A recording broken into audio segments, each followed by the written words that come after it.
J'étais à 5 minutes d'entrer dans le salon pour la valse des mariés, quand j'ai entendu des gémissements venant du jardin d'Hortensias. Mon cœur s'est emballé. Ces sons ne pouvaient être que ce que je pensais. Pas le jour de mon mariage. Pas le jour le plus heureux de ma vie. Je me suis éloigné de l'entrée du salon où 250 invités m'attendaient, et j'ai marché en direction du jardin latéral. Mes pas étaient silencieux sur l'herbe humide de Chamonix. La pleine lune illuminait le chemin entre les fleurs blanches et bleues que j'avais moi-même choisies des mois auparavant. Les gémissements sont devenus plus forts. Une voix masculine, une voix féminine. J'ai senti mon sang se glacer dans mes veines.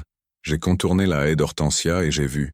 Camille, ma fiancée, était là, robe de mariée relevée jusqu'à la taille, faisant l'amour frénétiquement avec un homme dont le pantalon était baissé, la chemise ouverte.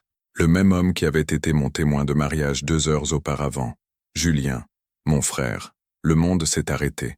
Je n'ai pas pu crier. Je n'ai pas pu bouger. J'ai simplement observé, ma main tremblant tandis que je levais mon téléphone et commençais à filmer. Chaque gémissement, chaque mouvement, chaque seconde de cette trahison impossible est restée gravée. Mon costume de mariée pesait des tonnes. Mes jambes tremblaient, mais je n'ai pas détourné les yeux.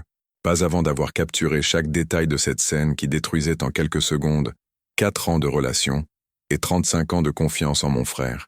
6 mois avant ce jardin maudit, ma vie était exactement comme je l'avais toujours rêvé.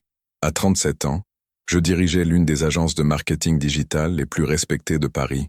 Mon appartement dans le Marais était une carte postale de bon goût, avec vue sur la Seine et des meubles que j'avais choisis avec soin. J'étais connu pour mon professionnalisme, ma créativité et ma capacité à transformer des campagnes impossibles en succès retentissants. Mais ce qui faisait vraiment briller mes yeux, c'était Camille. Camille Rousseau avait 32 ans, un sourire radieux, et ce charme naturel qui rendait n'importe quel homme spécial. Nous nous étions rencontrés lors d'un événement professionnel 4 ans auparavant. Elle était architecte d'intérieur et participait à un salon de design où mon agence avait un stand. La connexion fut instantanée. Camille m'avait conquis par son attention aux détails, sa passion pour son travail, ses rires spontanés dans les restaurants cachés qu'elle seule semblait connaître. Moi, toujours si contrôlé et rationnel, je m'étais permis de plonger tête première dans cet amour. Après 2 ans de relation, je lui ai fait ma demande en mariage lors d'un voyage à Étretat.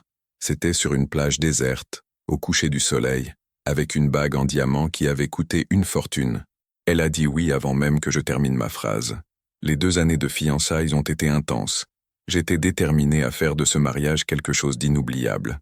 J'ai investi mes économies, une partie considérable de l'héritage que mon grand-père paternel m'avait laissé, et chaque minute libre dans la planification.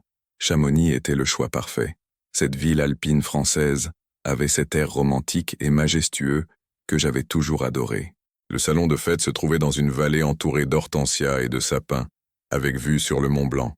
250 invités confirmés, orchestre live, décoration signée par l'un des meilleurs professionnels du pays.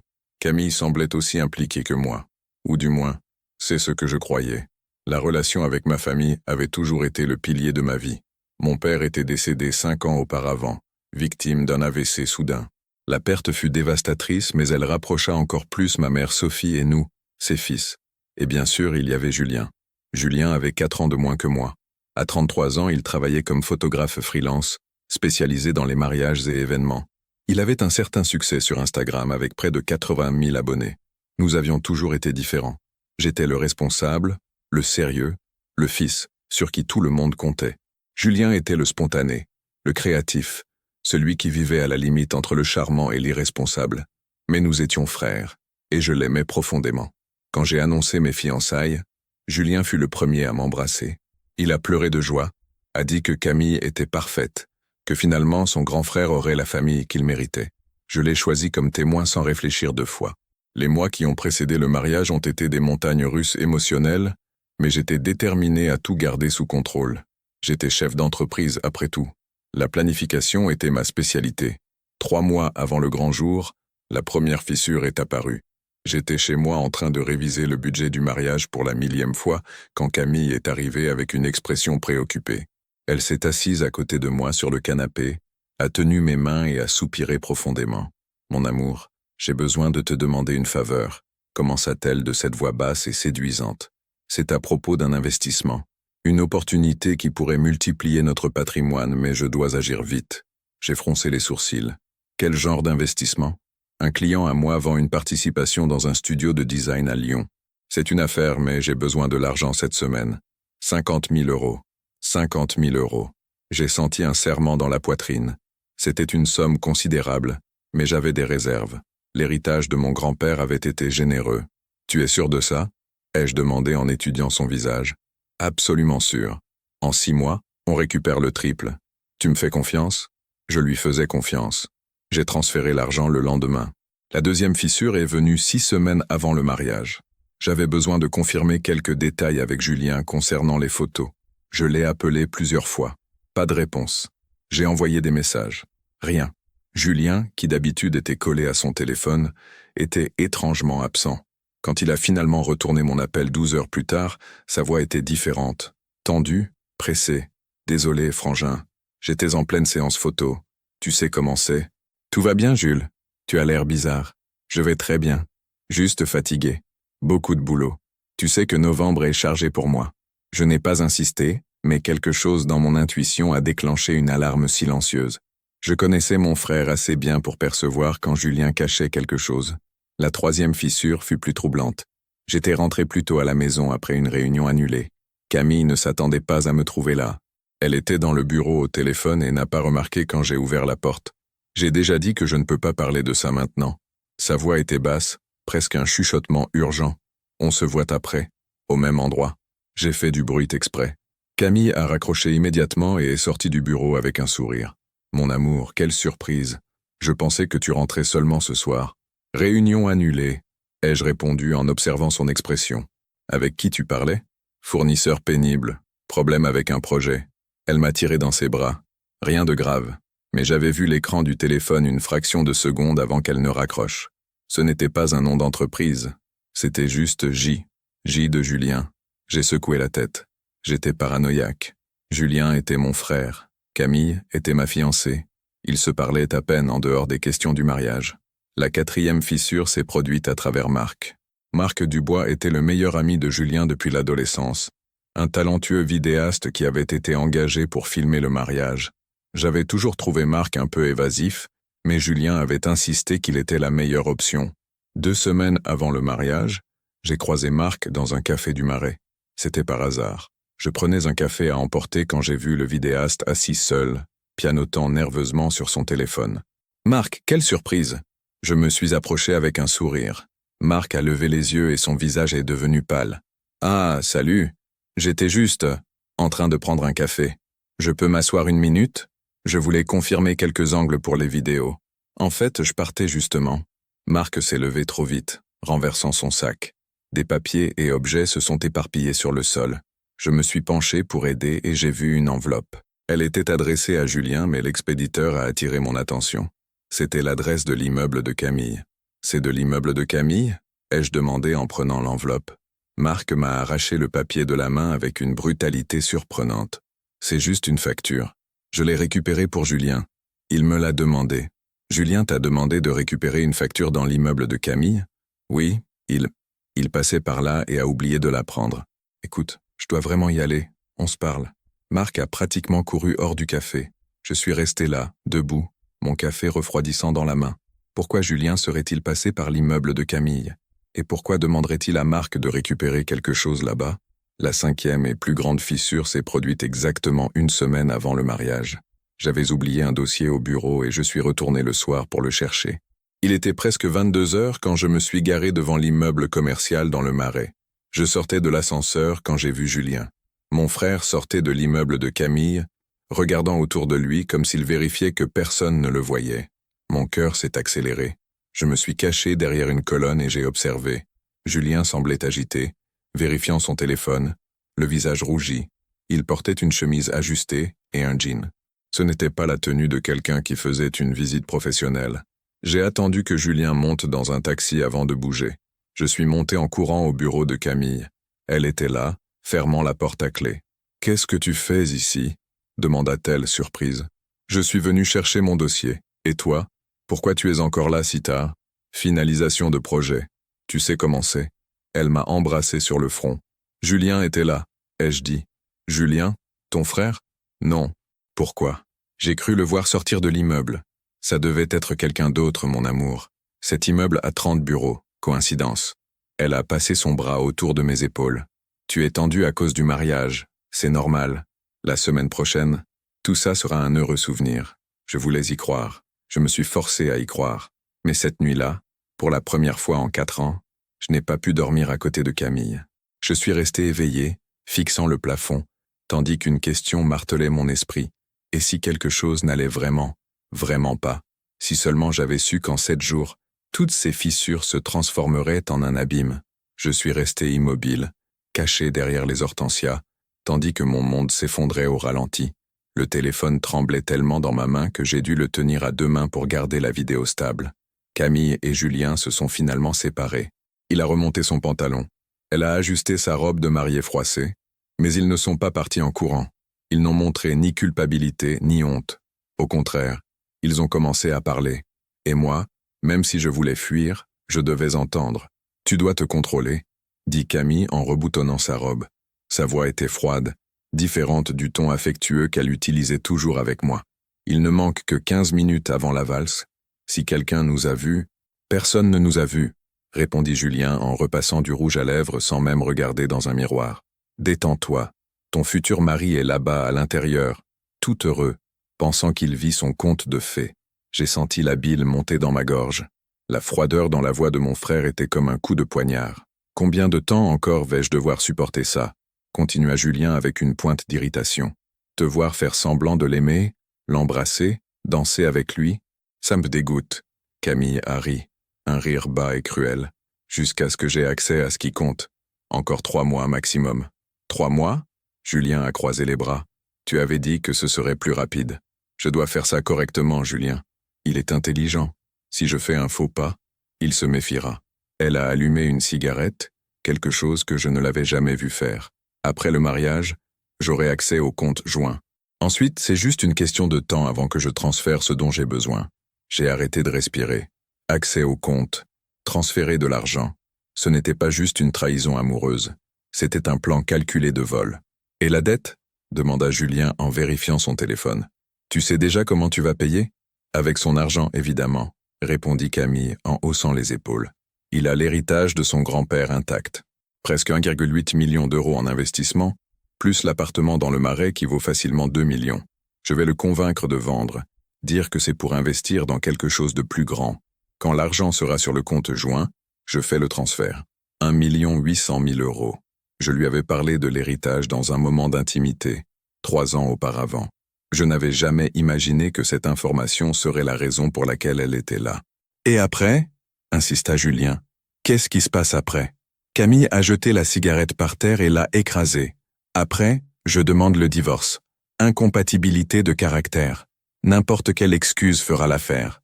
Au maximum, il garde la moitié, mais si je joue bien, je pars avec la plus grande partie. Et nous? La voix de Julien est devenue plus douce, presque vulnérable. Camille s'est approchée de lui et a tenu son visage. Là, oui mon amour. Là, tu deviens mon mari officiel. Libre, riche, et sans ce grand frère parfait devant nous. Julien a souri, un sourire que je connaissais depuis l'enfance, mais que je n'avais jamais vu chargé d'autant de méchanceté. Je l'ai toujours détesté, tu sais, dit Julien en appuyant sa tête contre l'épaule de Camille. Depuis tout petit, le fils parfait, celui que papa aimait le plus, celui qui a hérité davantage quand il est mort, celui qui a toujours tout eu. Et maintenant tu vas avoir ce qui est à toi de droit, murmura Camille en embrassant le sommet de sa tête. Combien tu dois exactement? Demanda Julien en s'éloignant légèrement. 2,5 millions. J'ai failli laisser tomber le téléphone. 2,5 millions? Comment Camille pouvait-elle devoir autant d'argent? Jeux en ligne, continua-t-elle comme si elle avait lu la question dans ma tête. Casino virtuel, quelques investissements ratés. Mon studio de design est en faillite, Julien. Si je ne paie pas avant mars, je perds tout. Je peux même aller en prison. Prison? Julien a fait un pas en arrière. Il y a des gens dangereux qui attendent cet argent. Mais avec l'héritage de ton frère, je paie tout, et il reste même de quoi recommencer. Peut-être qu'on part du pays un moment. Que dirais-tu de Barcelone? Julien a souri à nouveau. J'ai toujours voulu vivre à Barcelone. J'ai dû m'appuyer contre le tronc d'un arbre. Mes jambes ne pouvaient plus me soutenir. Tout était mensonge. Chaque sourire, chaque baiser, chaque promesse. Camille ne m'avait jamais aimé. Elle voulait juste mon argent. Et Julien, mon propre frère de sang, aidait à me détruire. Et Marc demanda Julien en vérifiant les messages sur son téléphone. Il nous couvre toujours? Toujours, confirma Camille. Il connaît le plan depuis le début. D'ailleurs, c'est lui qui a suggéré qu'on se retrouve ici dans le jardin. Il a dit que personne ne vient de ce côté pendant la fête. Marc, le meilleur ami de Julien, le vidéaste du mariage. Lui aussi était impliqué. J'ai senti une vague de nausée. On entre, dit Camille en ajustant sa veste. Moi d'abord. Tu attends 5 minutes. Et Camille? Julien a tenu son menton fermement. Pas de jalousie pendant la valse. J'ai besoin qu'il croie que je suis amoureuse. Tu es une excellente actrice, répondit Julien avec admiration dans la voix. Je dois l'être. Sinon, toute la planification de ces 8 mois va tomber à l'eau. 8 mois. La révélation m'a frappé comme un coup de poing dans l'estomac. Ce n'était pas des semaines. Ce n'était pas récent. C'était 8 mois de trahison. 8 mois de mensonges. 8 mois où j'étais trompé par les 2 personnes en qui j'avais le plus confiance au monde. Camille a marché vers le salon. Julien est resté là quelques secondes de plus, vérifiant son maquillage sur son téléphone, souriant pour lui-même comme s'il venait de gagner un prix. J'ai attendu que mon frère parte aussi. Ce n'est qu'alors que je me suis permis de m'effondrer. Je suis tombé à genoux sur l'herbe humide. Mon costume de mariée est allé autour de moi comme un nuage noir taché. Les larmes sont venues en silence, brûlant mon visage, brouillant la vision. J'ai regardé mon téléphone. La vidéo durait 9 minutes et 47 secondes. Tout était là. La trahison, la conversation, la confession du plan, les preuves dont j'avais besoin. Mais qu'est-ce que j'allais faire avec ça? J'ai pensé entrer dans le salon en criant, exposer les 2 devant tout le monde, faire un scandale. Mais quelque chose en moi, la partie rationnelle et stratégique qui faisait de moi un chef d'entreprise brillant, a dit « Non, si j'agissais par impulsion, par émotion, il pourrait se défendre. Il pourrait inventer des excuses. Il pourrait retourner le jeu. Je devais penser, je devais planifier. Je devais transformer cette douleur lancinante en quelque chose d'utile. Je me suis levé. J'ai essuyé les larmes avec le dos de la main. Et j'ai marché jusqu'aux toilettes de l'espace extérieur du salon. C'étaient des toilettes luxueuses, avec d'énormes miroirs et un éclairage doux. Je me suis regardé dans le reflet et je n'ai pas reconnu l'homme qui était là. Mes yeux étaient rouges et gonflés. Le maquillage avait coulé. Mes lèvres tremblaient. J'avais l'air d'avoir vieilli de 10 ans en 10 minutes. Mais alors quelque chose a changé. J'ai respiré profondément, je me suis lavé le visage, j'ai retouché mon apparence avec ce que j'avais, j'ai redressé les épaules, et je me suis regardé à nouveau. Cette fois, l'homme dans le miroir avait des yeux de glace. J'ai pris mon téléphone et j'ai composé un numéro. Maître Thomas Renard, mon avocat personnel, a répondu à la 2e sonnerie. « Allô? C'est rare que tu m'appelles un samedi soir. Thomas, j'ai besoin de toi ici. Maintenant. » Ma voix était ferme, contrôlée. Il s'est passé quelque chose de terrible. J'ai des preuves, mais j'ai besoin de ton aide. Des preuves de quoi? Tu m'inquiètes? Camille est en train de me voler. Elle et mon frère. J'ai tout filmé, mais je ne peux pas agir seul. Tu peux venir à Chamonix maintenant? Il y a eu une pause. J'ai entendu Thomas respirer profondément de l'autre côté de la ligne. Je pars de Genève maintenant. J'arrive dans 2 heures. Mais écoute-moi bien. Ne fais rien avant que j'arrive, tu m'entends? Rien. Je ne ferai rien, ai-je dit, et pour la première fois de toute cette soirée, un sourire froid est apparu sur mes lèvres. Rien du tout. J'ai raccroché et j'ai regardé une fois de plus dans le miroir. La douleur était toujours là, pulsant dans chaque fibre de mon être. Mais avec la douleur, il y avait quelque chose de nouveau, quelque chose de puissant, la rage. Rage pure, glacée et parfaitement focalisée. J'ai rangé le téléphone dans ma poche, j'ai ajusté mon costume une dernière fois et je suis sorti des toilettes. J'ai traversé le couloir vers le salon de fête. La musique jouait, les gens riaient, le gâteau de 4 étages brillait sous les projecteurs. Camille était au centre du salon, parlant avec des invités, riant de cette manière décontractée qui m'avait toujours charmé. Quand elle m'a vu approcher, son visage s'est illuminé. Elle a ouvert les bras. « Mon amour, où étais-tu? Je te cherchais. Tout va bien ?» Je l'ai regardée, cette femme qui avait promis de m'aimer pour toujours, cette femme qui, à cet instant précis, planifiait de détruire ma vie. Et j'ai souri, le sourire le plus doux et amoureux que j'ai pu feindre. J'étais aux toilettes. Tu sais, le stress du marié. Je me suis blotti dans ses bras. Tout est parfait, mon amour. Absolument parfait. Camille m'a embrassé sur le front. Tu es tellement beau. Je suis la femme la plus chanceuse du monde. Vraiment? Ai-je murmuré en souriant toujours. C'est bon à savoir. De l'autre côté du salon, Julien nous observait. Quand nos regards se sont croisés, il a levé sa coupe de champagne dans un toast silencieux. J'ai retourné le geste, levant ma propre coupe. De l'extérieur, c'était l'image parfaite de l'harmonie familiale. De l'intérieur, je comptais chaque seconde, jusqu'au moment où je pourrais les détruire tous les deux. L'orchestre a commencé à jouer la musique de la valse. C'était la chanson que j'avais choisie personnellement. La vie en rose. Une mélodie romantique qui m'avait toujours ému. Maintenant, chaque note sonnait comme une blague cruelle. Camille a tendu la main vers moi. Prêt pour notre première danse en tant que mari et femme, j'ai tenu sa main. Mes doigts étaient glacés, mais j'ai forcé un sourire radieux, plus que prêt. Nous avons marché jusqu'au centre du salon sous les applaudissements des invités. Je pouvais sentir tous les regards sur nous. Ma mère Sophie pleurait d'émotion au premier rang. Les oncles applaudissaient. Les amis filmaient tout sur leur téléphone. Et Julien? Julien était là, souriant comme s'il était le frère le plus heureux du monde. Je l'ai regardé directement pendant que Camille et moi tournions sur la piste. Il a cligné de l'œil. Un geste complice. Un geste qui disait « On gagne ». J'ai tourné à nouveau et j'ai chuchoté à l'oreille de Camille. « Je t'aime tellement. Tu le sais, n'est-ce pas ? Je t'aime aussi », a-t-elle répondu. Et le ton était si convaincant que si je n'avais pas vu et entendu tout il y a quelques minutes, j'aurais cru. La valse s'est terminée sous une pluie d'applaudissements. Camille m'a embrassé devant tout le monde, et j'ai répondu avec la même intensité. À l'intérieur, je mémorisais chaque détail de ce moment pour l'utiliser contre elle plus tard. Thomas est arrivé pendant le dîner. Je l'ai vu entrer discrètement par le fond du salon. Il portait un costume sombre, une cravate bleu marine et portait une mallette en cuir. Ses yeux ont trouvé les miens immédiatement. J'ai fait un signe subtil de la tête. Il a compris. « Excuse-moi », ai-je dit à Camille, qui parlait joyeusement avec le témoin. « Je vais rapidement aux toilettes. »« Tu veux que je vienne avec toi ?» demanda Camille.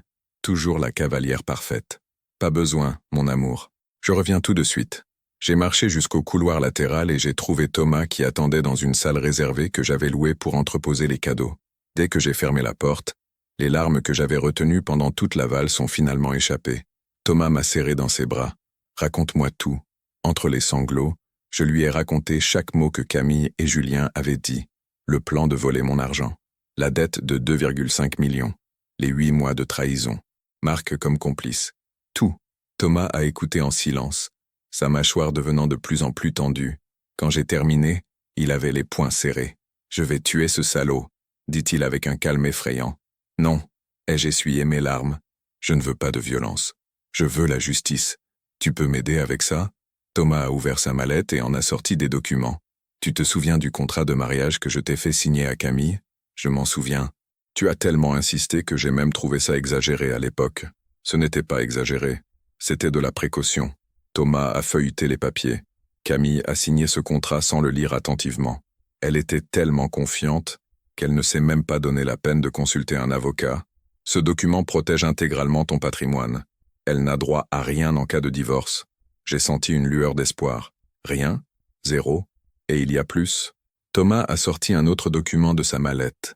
J'ai fait une enquête sur Camille. Quelque chose me dérangeait chez elle depuis le début. Mon instinct d'avocat. Qu'est-ce que tu as découvert? Qu'elle a tenté d'accéder à tes comptes bancaires 3 fois ces 2 derniers mois. Elle a obtenu tes mots de passe d'une manière ou d'une autre et a essayé de faire des virements. La banque a bloqué par suspicion de fraude et m'a notifié puisque je suis ton avocat et ton mandataire. J'ai senti mon sang bouillir. Elle a essayé de me voler avant même le mariage. Essayé et échoué. Mais c'est une preuve de tentative d'escroquerie. Thomas a tenu mes mains. Ajouté à la vidéo que tu as, nous avons un dossier solide. Tu peux la poursuivre pour dommages moraux, tentative de fraude et demander une indemnisation lourde. Elle va payer pour ça légalement. Et Julien? Ai-je demandé, ma voix se brisant en prononçant le nom de mon frère. Il est complice. Selon la façon dont tu veux conduire ça, il peut aussi être poursuivi. Thomas a hésité. Mais c'est ton frère. Tu es sûr de vouloir aller jusqu'au bout? J'ai pensé à tous les souvenirs que j'avais avec Julien. Les jeux d'enfance, les confidences à l'adolescence, les rires partagés. Mais alors je me suis souvenu de ces mots dans le jardin. Je l'ai toujours détesté, tu sais. Depuis tout petit. J'en suis sûr, ai-je répondu avec une fermeté qui m'a surpris moi-même. Julien a fait ce choix. Maintenant, il va vivre avec les conséquences. Thomas a acquiescé. Alors voici ce que nous allons faire. Tu ne vas pas annuler le mariage maintenant. Pas publiquement, du moins. Ça leur donnerait le temps de réagir, de détruire des preuves, d'inventer des histoires. Tu vas retourner là-bas. Tu vas finir la fête. Tu vas agir comme si de rien n'était. Comment vais-je réussir à faire ça? J'ai senti un nœud dans la gorge. Parce que tu es fort. Plus fort que tu ne l'imagines. Thomas a tenu mon visage. Et parce que la vengeance servie froide est beaucoup plus efficace. Demain matin, je dépose l'action. J'ai des juges de permanence qui me doivent des faveurs. Dans 48 heures, nous aurons des mesures de protection sur tous tes comptes et propriétés. Camille ne pourra toucher à rien. Et ensuite, tu choisis comment tu veux exposer ça. Ça peut être discret, juste à travers les procédures légales. Ou ça peut être public. Le choix t'appartient. J'ai réfléchi un moment. Camille avait prévu de m'humilier, de me voler, de détruire ma vie tout en faisant semblant de m'aimer. Et Julien, mon propre frère, avait participé activement. Je veux que tout le monde sache, ai-je dit, me surprenant moi-même par la froideur dans ma propre voix. Je veux qu'ils ressentent la même humiliation qu'ils prévoyaient de me faire subir. Je veux qu'ils perdent tout comme ils prévoyaient que je perde. Thomas a souri. Un petit sourire mais sincère. Alors on va faire ça comme il faut. Je vais avoir besoin de cette vidéo. J'ai pris mon téléphone et j'ai envoyé le fichier à l'email de Thomas. Qu'est-ce que tu as besoin d'autre de moi? Pour l'instant, rien. Continue juste la performance. Demain, ne réponds pas aux appels de Camille. Dis que tu es fatigué, que tu as besoin de repos. Ça me donne le temps d'organiser tout. Thomas a fermé sa mallette. Ah, et une dernière chose. Oui, j'ai toujours su que tu méritais mieux qu'elle. J'ai regardé Thomas. Vraiment regardé. Il était là, au milieu de la nuit, à 2 heures de route de chez lui, laissant tout tomber pour m'aider. Thomas, qui avait toujours été présent, qui m'avait toujours soutenu, qui n'avait jamais rien demandé en retour. Merci, ai-je murmuré, d'être ici, pour tout, toujours, a-t-il répondu. Je suis retourné au salon, la posture droite et le sourire aux lèvres. La fête continuait, animée. Certains invités étaient déjà sur la piste de danse. Le DJ avait pris le relais après l'orchestre et des musiques plus entraînantes jouaient. Camille parlait avec Julien près de la table du gâteau. Quand elle m'a vu approcher, elle s'est rapidement éloignée de mon beau-frère et est venue à ma rencontre. Je pensais que tu t'étais perdu, plaisanta-t-elle en passant son bras autour de ma taille. Je retouchais juste mon apparence. Tu sais comment c'est. Je veux être parfait sur les photos. J'ai regardé Julien. N'est-ce pas, frangin? Les photos sont si importantes. Julien a levé sa coupe. Les plus importantes de ta vie. J'ai retourné le toast. De notre vie. De nous tous. Pendant le reste de la fête, j'ai été le marié parfait. J'ai dansé, souri, remercié les invités, coupé le gâteau avec Camille en laissant qu'elle étale du glaçage sur mon nez pendant que tout le monde riait et applaudissait. J'ai jeté le bouquet que ma cousine Léa a attrapé par hasard pour la joie de ma mère. « Tu es le prochain !» s'est exclamée Sophie en embrassant Julien et moi en même temps. « Mes garçons, je n'ai jamais vu de frère aussi uni que vous. » J'ai embrassé ma mère et, pendant un moment, je me suis permis de ressentir la douleur complète de ces mots. Parce que ma mère avait raison. Nous avions toujours été unis. Du moins, c'est ce que je pensais. La fête s'est terminée à 3 heures du matin. Les invités sont partis peu à peu, embrassant les mariés, souhaitant du bonheur, prenant les dernières photos. Marc était là avec sa caméra pendue au cou, enregistrant chaque moment. « Vous êtes le couple le plus beau que j'ai jamais filmé », a-t-il dit en ajustant l'objectif. Photo finale du couple. Camille et moi avons posé devant la caméra. Elle m'a embrassé. Les flashs ont crépité. Et j'ai pensé à quel point ce serait la dernière photo de nous ensemble. Quand le dernier invité est parti, Camille s'est tournée vers moi. « On monte dans la chambre ?» Je suis épuisé. Nous avions réservé la suite principale de l'hôtel annexe au salon. C'était une suite luxueuse avec vue sur la vallée et un jacuzzi. « Tu y vas en premier », ai-je dit. « Je veux rester encore un peu ici. Absorber tout. » C'était une journée si spéciale. Camille m'a embrassé sur le front. « Ne tarde pas. Je t'attends. » J'ai regardé Camille partir. Puis j'ai regardé autour du salon vide. Les tables étaient encore montées. Les fleurs commençaient à faner. Les restes du gâteau étaient sur la table principale. Tout était si beau, et tout était si faux. Julien est apparu en sortant des toilettes. Il portait encore son costume de témoin, mais avait enlevé sa cravate. « Quelle journée, hein ?» dit-il en s'approchant de moi. « Tu as eu tout ce que tu voulais. » Je l'ai regardé. Mon frère, celui qui avait promis de toujours me protéger. Oui. Mariage parfait, femme magnifique, tout le monde qui m'admire. Julien a pris une coupe de champagne qui restait. Ça doit être bien d'être toi. Et ça doit être bien d'être toi aussi, ai-je répondu en gardant ma voix neutre. Comment ça? Rien. Juste que tu as tout aussi. Carrière, liberté, jeunesse. J'ai souri. Frère chanceux, n'est-ce pas? Julien a ri. Oui, chanceux. Nous sommes restés là un moment en silence. Deux frères qui, dans un autre univers, auraient pu partager des confidences et des rêves. Mais dans cet univers, l'un planifiait la destruction de l'autre. Je vais y aller, dit finalement Julien. Je suis mort de fatigue. On se parle demain? Bien sûr, ai-je répondu. On a beaucoup à se dire. Julien est parti et je suis resté seul dans le salon vide. J'ai marché jusqu'à la scène où l'orchestre avait joué. Je suis monté, j'ai regardé les chaises vides, les tables abandonnées, les restes d'une célébration qui n'aurait jamais dû avoir lieu. Et là, seul, sous les lumières qui commençaient à s'éteindre, j'ai fait une promesse à moi-même. Camille et Julien voulaient me détruire? Alors qu'ils se préparent, parce que la tempête qui allait venir serait bien pire que tout ce qu'ils pouvaient imaginer. J'ai pris mon téléphone et j'ai tapé un message à Thomas. Tu peux tout préparer. Je veux qu'il paie pour chaque seconde d'humiliation qu'il prévoyait de me faire subir. Je veux qu'ils perdent tout, et je veux que le monde entier sache ce qu'ils ont fait. La réponse est venue immédiatement. Ce sera fait. Dors bien. Demain, commence ta vengeance. J'ai descendu de la scène, éteint la dernière lumière du salon, et je suis sorti. Mais je ne suis pas allé dans la chambre où Camille m'attendait. Au lieu de cela, je suis allé dans une autre suite que Thomas avait réservée discrètement pour moi. Là, enfin seul, j'ai enlevé mon costume de mariée, pris une douche longue et chaude, et j'ai pleuré. J'ai pleuré pour tout ce que j'avais perdu, pour l'amour qui n'avait jamais existé, pour le frère qui m'avait trahi, pour la vie que j'avais planifiée et qui était maintenant en morceaux. Mais quand les larmes ont séché et que le jour a commencé à se lever, je me suis regardé dans le miroir. Et l'homme qui me regardait n'était plus le marié naïf et amoureux.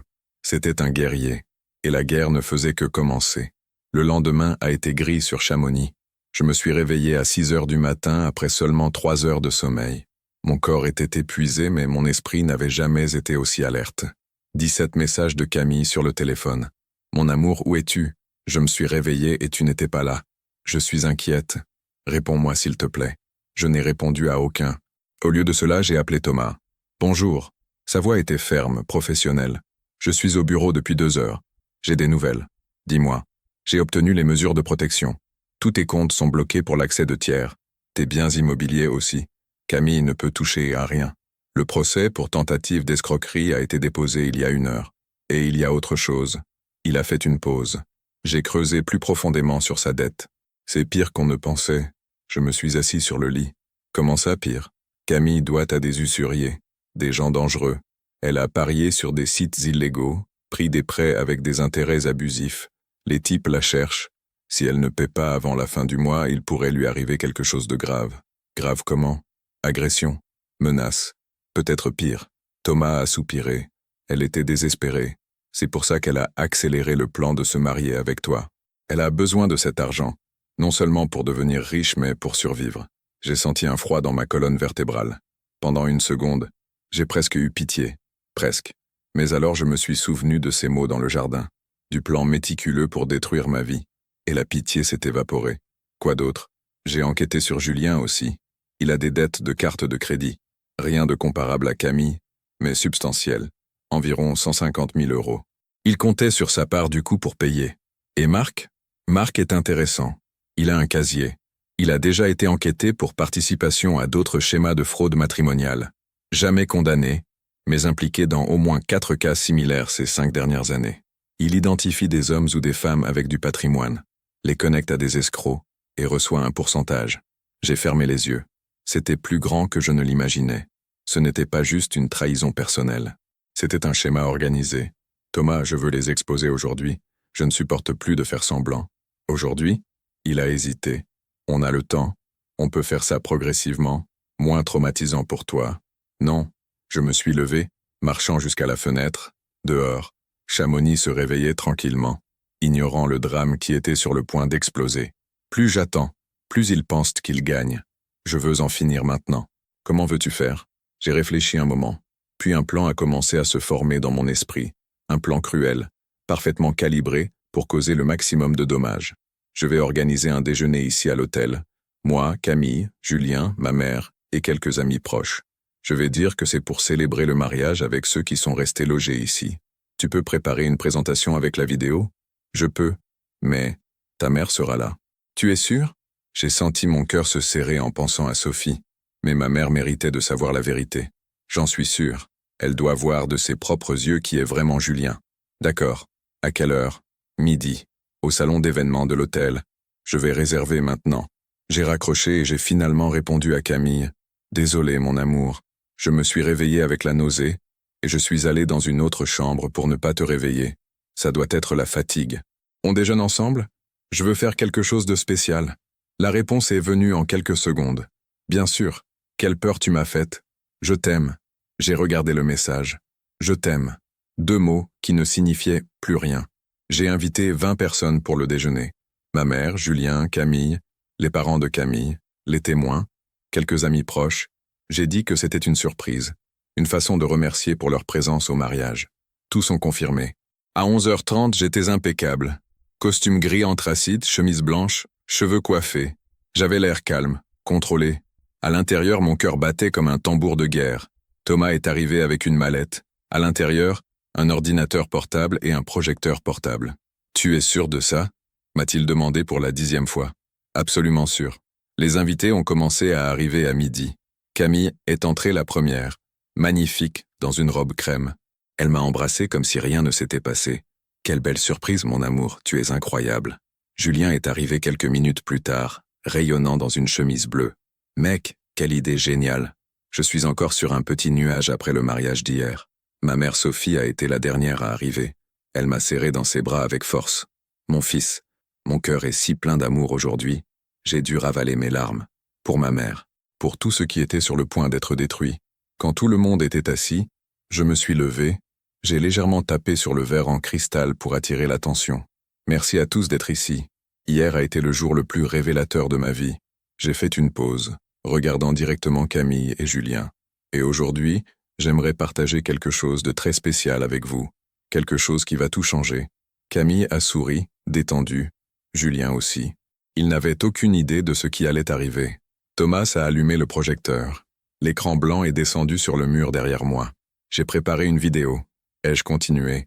Ma voix toujours calme. Sur l'amour, sur la vérité, sur les découvertes qu'on fait quand on s'y attend le moins. La salle était silencieuse.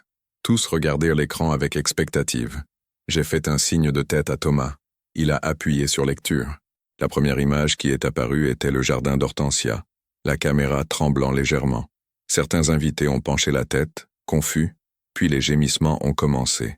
La confusion s'est transformée en choc quand les gens ont reconnu les voix. Quand la caméra a fait le point et a montré Camille, robe relevée, et Julien, pantalon baissé, en plein acte sexuel. Ma mère a porté la main à sa bouche, son visage devenant pâle. Une des témoins a crié. Le père de Camille s'est levé brusquement de sa chaise. « Qu'est-ce que c'est que ça ?» a rugi Camille en essayant de se lever. Mais Thomas avait discrètement positionné 2 agents de sécurité aux portes. Ils ont bloqué la sortie. « Assieds-toi » ai-je dit. Et ma voix était si froide que Camille a obéi instinctivement. La vidéo a continué. Maintenant, elle montrait la conversation. Chaque mot, chaque confession, jusqu'à ce que j'ai accès à ce qui compte. Encore 3 mois, maximum. Il est intelligent. Si je fais un faux pas, il se méfiera. Avec son argent, je paye tout et il reste même de quoi recommencer. Je l'ai toujours détesté, tu sais. Depuis tout petit, la salle était dans un silence absolu. Un silence lourd, suffocant. Je pouvais entendre seulement ma propre respiration et les voix venant de la vidéo. Julien a commencé à pleurer. Pas de remords, mais de désespoir. Le désespoir de quelqu'un qui a été pris. Je peux expliquer, a commencé Camille. Tu peux? Je me suis tourné vers elle. Mes larmes ont finalement échappé, mais ma voix n'a pas tremblé. Tu peux m'expliquer comment tu as couché avec mon fiancé le jour de notre mariage? Tu peux m'expliquer comment tu as planifié de me voler pendant 8 mois? Tu peux m'expliquer comment tu m'as utilisé comme un distributeur automatique? Ce n'était pas comme ça. Ce n'était pas comme ça? J'ai pris la télécommande et j'ai mis la vidéo en pause exactement au moment où elle disait « Avec l'héritage de ton frère, je paie tout. Alors dis-moi, Camille, comment c'était exactement ?» Camille n'a pas répondu. Elle pleurait juste, son corps tremblant. Ma mère s'est levée. Son visage était blanc, les yeux rouges. Elle a marché jusqu'à Julien et, pour la première fois de sa vie, a levé la main et a giflé son fils. Le son a résonné dans le salon, Comment as-tu pu? A crié Sophie. Et sa voix était brisée, détruite. C'est ton frère. Ton frère. Maman, Julien a essayé de tenir sa main, mais Sophie a reculé comme si le contact brûlait. Ne me touche pas. N'ose pas me toucher. Sophie s'est tournée vers moi, des larmes coulant sur son visage.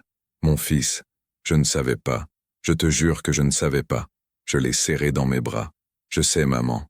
Je sais. Camille a finalement trouvé sa voie. S'il te plaît, laisse-moi expliquer. J'étais désespéré. Je devais de l'argent à des gens dangereux. Je ne savais pas quoi faire, mais je ne voulais jamais vraiment te faire de mal. Tu ne voulais jamais me faire de mal. J'ai marché jusqu'à elle. Je me suis arrêté juste devant elle, la regardant dans les yeux que j'avais un jour trouvés beaux. Tu as planifié de me voler. Tu as planifié de m'utiliser. Tu as planifié de détruire ma vie. Et tu as fait tout ça en m'embrassant, en me disant que tu m'aimais, en dansant avec moi à notre fête de mariage. Tu m'as pris pour un idiot pendant 8 mois. J'avais besoin de cet argent, a-t-elle sangloté. Je vais mourir si je ne paie pas. Ce n'est pas mon problème, ai-je dit, et chaque mot est sorti comme de la glace. Tu aurais dû y penser avant de me trahir. Thomas s'est approché avec sa mallette. Camille Rousseau, vous êtes officiellement notifié d'une action pour tentative d'escroquerie, fraude et dommages moraux. Toutes les preuves sont ici, y compris vos tentatives d'accéder aux comptes bancaires ces derniers mois. La valeur de l'indemnisation demandée est de 3 millions d'euros. Camille est devenue grise. 3 millions. Je n'ai pas 3 millions. Je n'ai rien. Exactement, ai-je dit. Maintenant tu sais comment aurait été ma vie si ton plan avait réussi. Tu allais me laisser sans rien. Alors maintenant c'est toi qui restes sans rien. Thomas s'est tourné vers Julien. Julien Moreau, vous êtes également poursuivi en tant que complice. 200 000 euros de dommages moraux. Julien s'est effondré sur sa chaise. Je n'ai pas 200 000. Je suis plein de dettes. Encore une chose que vous avez en commun, ai-je observé. Peut-être que c'est pour ça que vous êtes si parfaits l'un pour l'autre. Le père de Camille s'est approché. S'il vous plaît. Elle est ma fille. Je sais qu'elle a fait une erreur, mais... Une erreur? Ai-je répété incrédule. Elle n'a pas fait d'erreur. Elle a planifié méticuleusement de me détruire. Il y a une différence entre une erreur et un crime. J'ai pris un autre document de la mallette de Thomas. Le mariage est annulé. Le contrat prénuptial que Camille a signé sans lire protège intégralement mon patrimoine.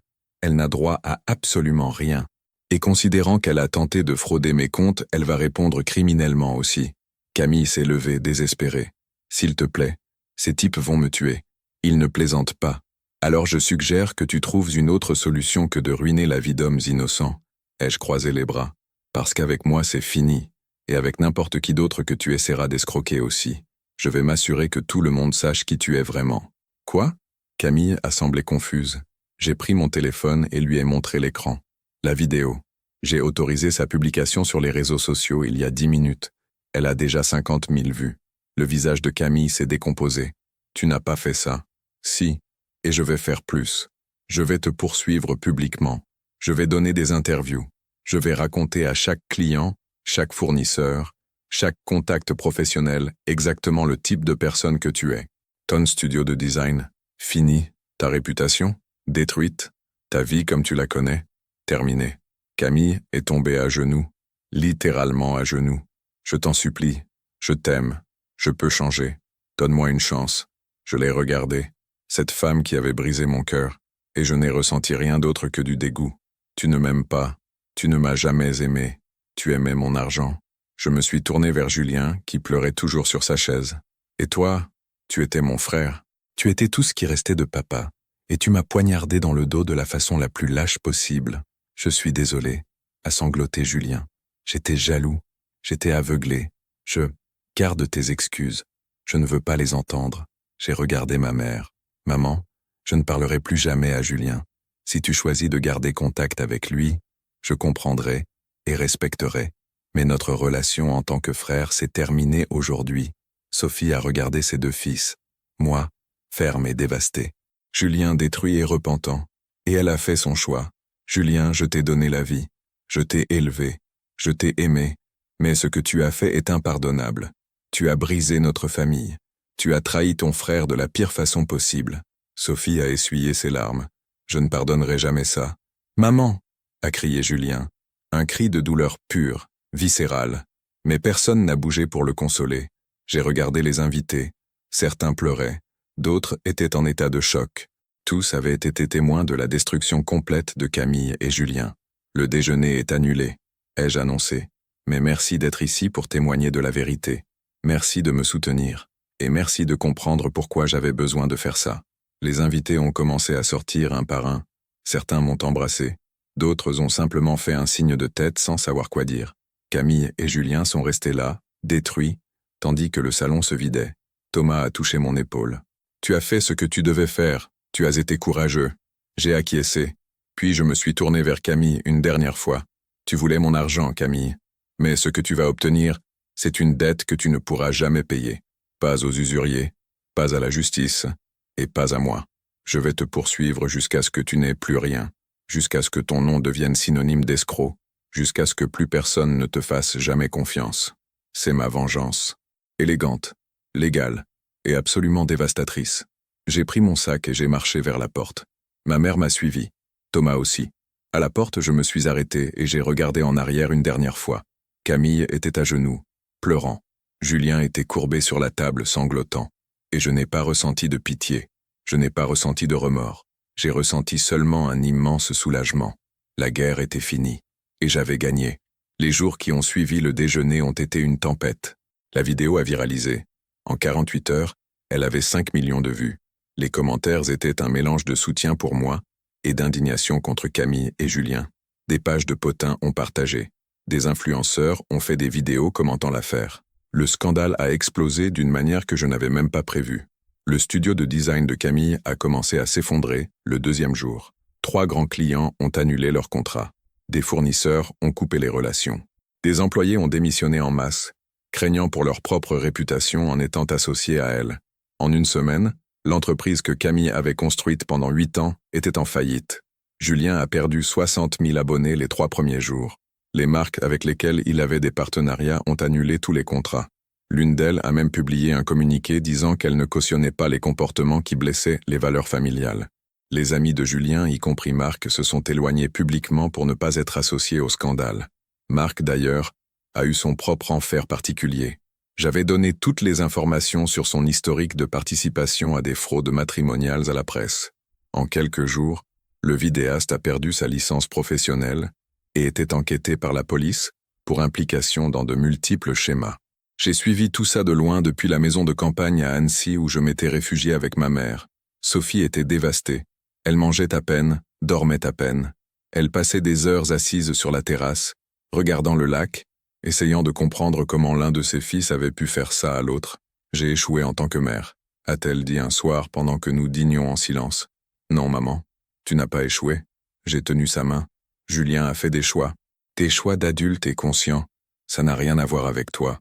Mais j'aurais dû voir. J'aurais dû percevoir la jalousie, le ressentiment. Moi non plus. Je n'ai pas vu. Et je vivais avec eux tous les jours. J'ai soupiré. Je pense que certaines personnes sont très bonnes pour cacher qui elles sont vraiment. Thomas me rendait visite tous les jours. Il apportait des mises à jour sur les procès, des documents à signer. Mais surtout, il apportait de la compagnie. Sa présence était réconfortante d'une façon que je ne pouvais pas expliquer.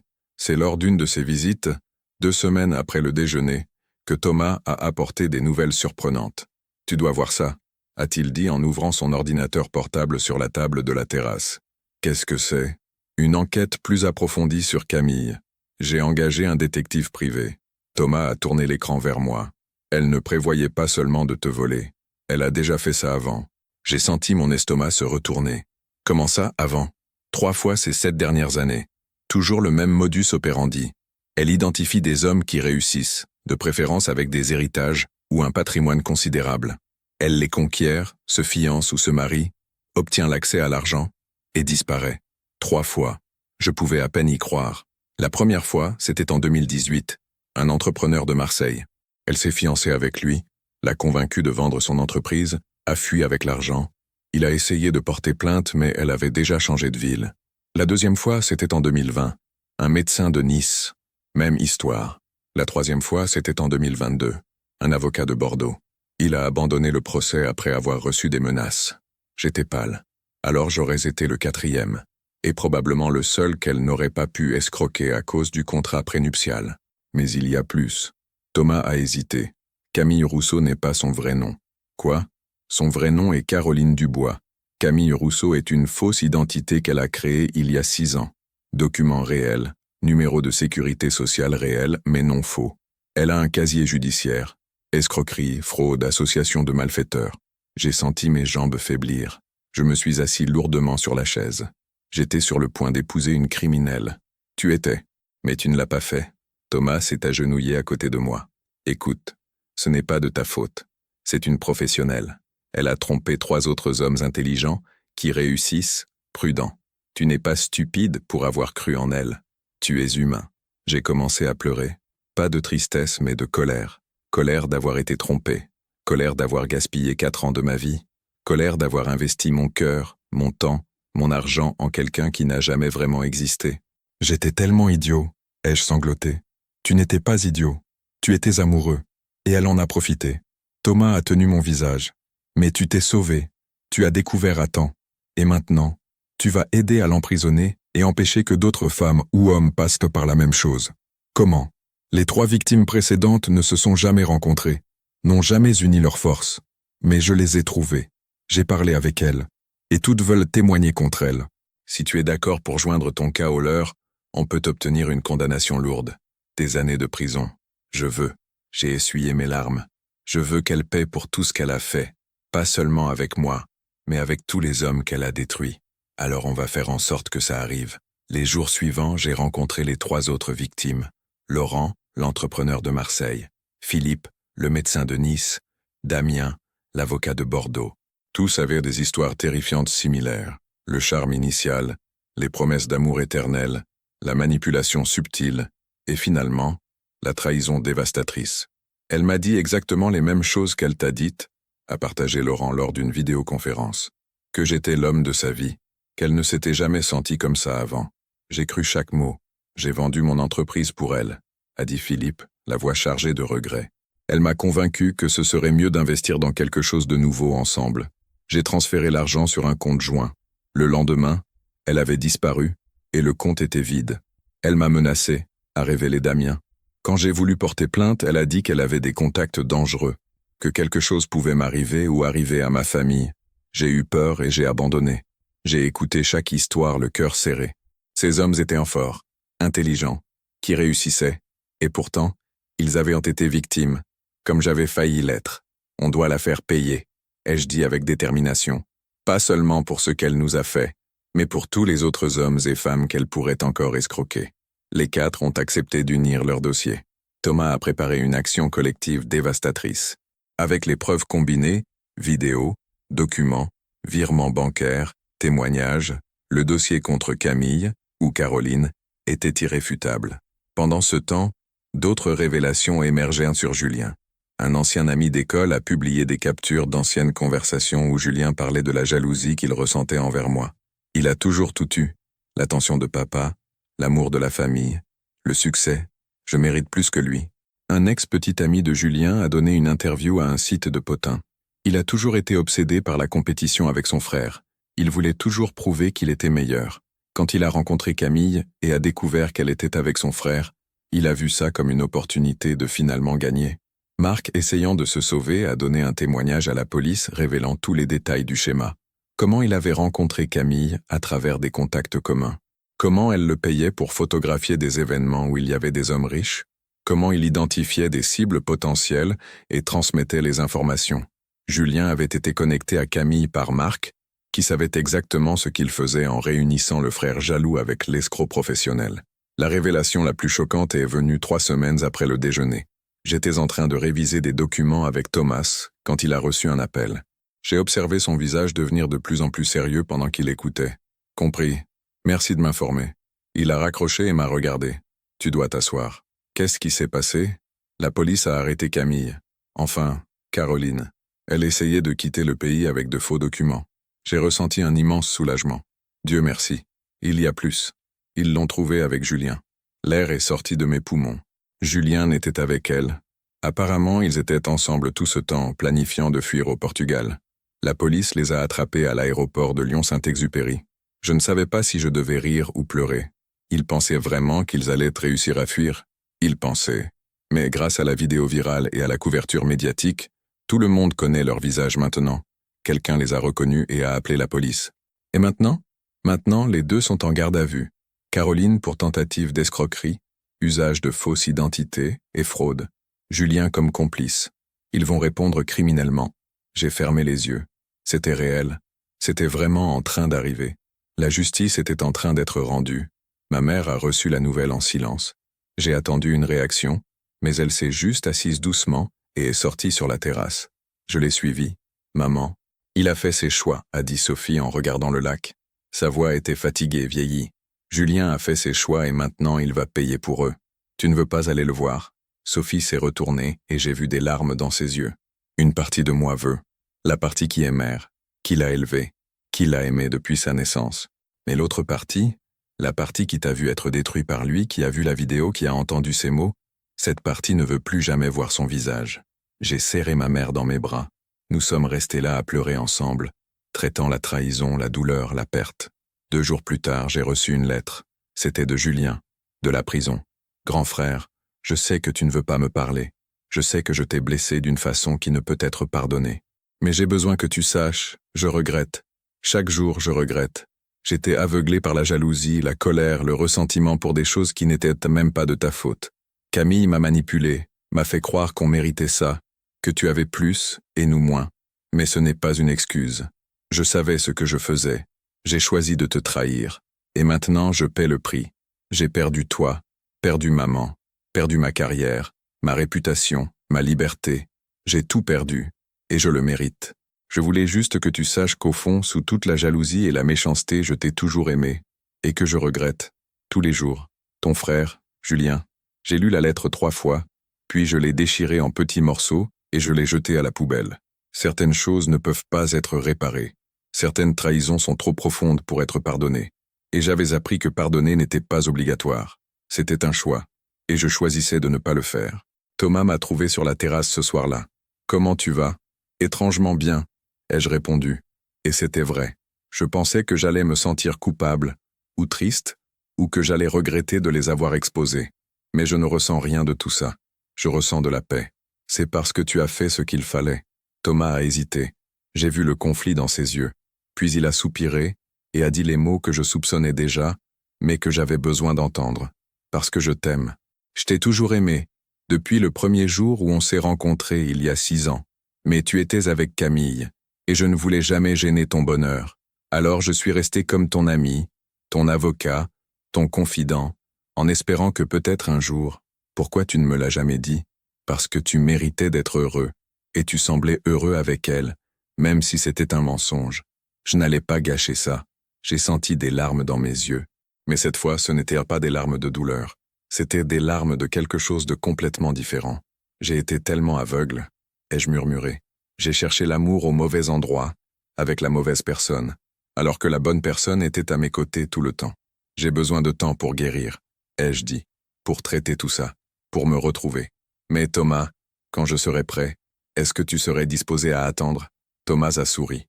Un sourire sincère, plein d'espoir. J'attendrai toute une vie pour toi. Nous nous sommes embrassés. Un baiser doux, respectueux, différent de tous les baisers que j'avais jamais donnés. C'était un baiser qui promettait un avenir, pas juste de la passion. C'était un baiser qui disait « Je te choisis parce que j'ai besoin de toi ». Et pour la première fois en moi, j'ai senti que peut-être, juste peut-être, les choses pourraient aller bien. 3 mois se sont écoulés depuis ce baiser sur la terrasse d'Annecy. J'étais retourné à Paris, mais pas dans l'appartement du Marais où j'avais vécu avec Camille. Cet endroit portait trop de souvenirs, trop de fantômes. À la place, j'avais loué un loft moderne dans le 11e arrondissement, avec de grandes fenêtres, beaucoup de lumière naturelle, et une vue sur les toits de Paris qui me calmait chaque soir. Le procès contre Caroline Dubois, connue sous le nom de Camille Rousseau, progressait. Les 4 hommes qu'elle avait escroqués avaient témoigné. Les faux documents avaient été présentés. Les preuves bancaires étaient irréfutables. Le procureur public avait dit à Thomas que c'était l'un des dossiers les plus solides qu'il ait jamais vus. Elle va prendre de 8 à 12 ans, m'avait informé Thomas lors d'un déjeuner à mon bureau. Et elle devra payer les indemnisations aussi, qu'elle ne peut évidemment pas payer, mais au moins elle passera du temps en prison. Et Julien? Ai-je demandé en essayant de garder ma voix neutre en prononçant le nom de mon frère. 4 ans comme complice. Son avocat essaie un accord en alléguant qu'il était aussi victime de manipulation de Caroline. Mais avec la vidéo qui le montre dire qu'il t'a toujours détesté, Thomas a secoué la tête. Difficile d'argumenter la manipulation quand la personne confesse sa jalousie et sa préméditation. J'ai acquiescé. Une toute petite partie de moi, très petite et cachée, ressentait quelque chose qui ressemblait à de la pitié pour Julien. Mais la plus grande partie, celle qui faisait encore mal quand je me souvenais de ces mots, ne ressentait rien d'autre que de l'indifférence. Ma mère s'était temporairement installée à Paris pour rester près de moi. Elle était en thérapie, traitant la perte d'un fils qui était encore vivant, mais qui était devenu méconnaissable. Certaines nuits, je l'entendais pleurer dans la chambre d'à côté. Mais petit à petit, jour après jour, Sophie se rétablissait. Julien m'a demandé de venir le voir en prison, m'a dit Sophie un matin pendant le petit déjeuner. J'ai dit non. J'ai tenu la main de ma mère.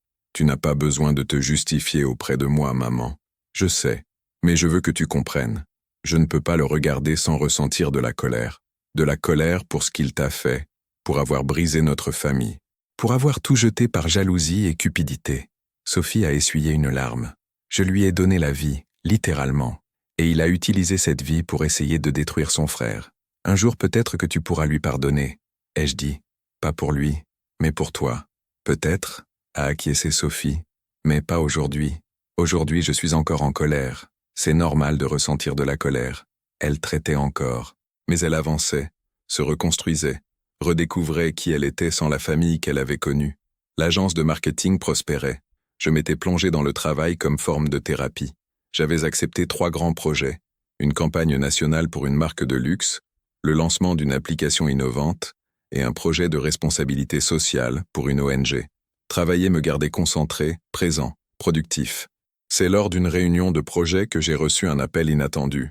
Monsieur Moreau, la voix de l'autre côté était masculine, professionnelle, avec un léger accent que je ne parvenais pas à identifier. Oui, qui est à l'appareil? Mon nom est Henrik Larsson. Je représente Nordic Digital Group, une société de marketing international avec des opérations en Europe et en Amérique du Nord. Nous cherchons des talents d'exception pour intégrer notre équipe de directeurs associés. J'ai failli laisser tomber le téléphone. Directeur associé? Exact. Nous avons vu votre portfolio et nous sommes impressionnés. Nous avons également suivi votre histoire récente. Henrik a fait une pause. Pardonnez-moi l'indélicatesse, mais la façon dont vous avez géré une situation si difficile a démontré non seulement une force de caractère, mais aussi une intelligence stratégique. Ce sont des qualités que nous valorisons. Je ne savais pas quoi dire. Un poste de directeur associé dans une société internationale était le genre d'opportunité qui arrive une fois dans une vie. Je ne sais pas quoi dire. Dites que vous allez réfléchir. Nous aimerions vous inviter à découvrir nos opérations à Stockholm. 2 semaines. Toutes les dépenses payées. Vous verrez nos projets et déciderez si ça fait sens pour vous. Sans engagement. Stockholm. J'ai répété, abasourdi. Une ville magnifique, pleine d'innovation et d'opportunités. Ce sera inspirant, j'en suis sûr. J'ai accepté. Le procès a commencé 2 mois après les arrestations. Le tribunal de grande instance de Paris était bondé. Des journalistes, des curieux, des gens qui voulaient voir de leurs propres yeux l'affaire de la vidéo du mariage, comme les médias l'avaient surnommé. Caroline, Julien et Marc étaient assis côte à côte avec leurs avocats. Caroline portait une robe simple, ses cheveux attachés. Elle semblait avoir vieilli de 10 ans en 3 mois. Quand nos regards se sont croisés, elle a immédiatement détourné les yeux. Le juge, Monsieur Pierre Mercier, un homme d'une 60aine d'années aux cheveux gris, a ouvert la session. Nous sommes ici pour juger l'affaire Moreau contre Dubois et consorts, accusés d'escroquerie, faux et usage de faux, et association de malfaiteurs. Thomas a présenté les preuves. D'abord, les vidéos. Le tribunal entier a regardé en silence les images du jardin d'Hortensias. Caroline et Julien planifiant méthodiquement ma destruction financière. On pouvait entendre des murmures choqués dans la salle. Quand l'argent sera sur le compte joint, je fais le transfert. Les paroles de Caroline résonnaient dans le tribunal. Puis Thomas a joué l'enregistrement que j'avais fait de ma conversation avec elle après le déjeuner. Ensuite, les documents, les faux papiers d'identité, les tentatives de virement. Tout était là, noir sur blanc. L'avocat de Caroline a tenté de se défendre. Ma cliente était sous une pression financière extrême. Elle a fait une erreur de jugement. Mais ce n'était pas prémédité. Pas prémédité, l'a coupé le juge. Les vidéos montrent des réunions sur plusieurs semaines, des documents préparés par un complice, des fausses identités créées. C'est la définition même de la préméditation. C'est alors qu'on m'a appelé à la barre des témoins. Je me suis levé et me suis dirigé vers l'estrade, sentant tous les regards sur moi. « Monsieur Moreau, » a commencé le juge, « pouvez-vous nous dire comment vous avez découvert ce complot ?» J'ai raconté toute l'histoire, le jardin d'Hortensias, la vidéo, ma nuit blanche, le mensonge que j'ai dû vivre pendant des jours.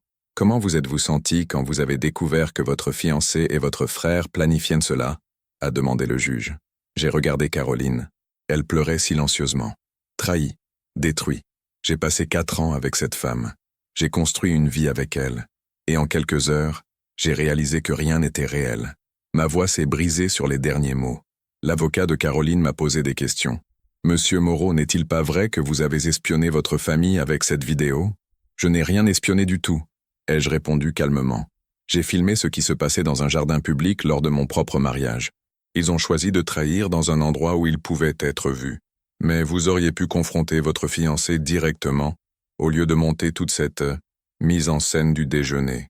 Si je l'avais confrontée, elle aurait nié, détruit les preuves, accéléré son plan.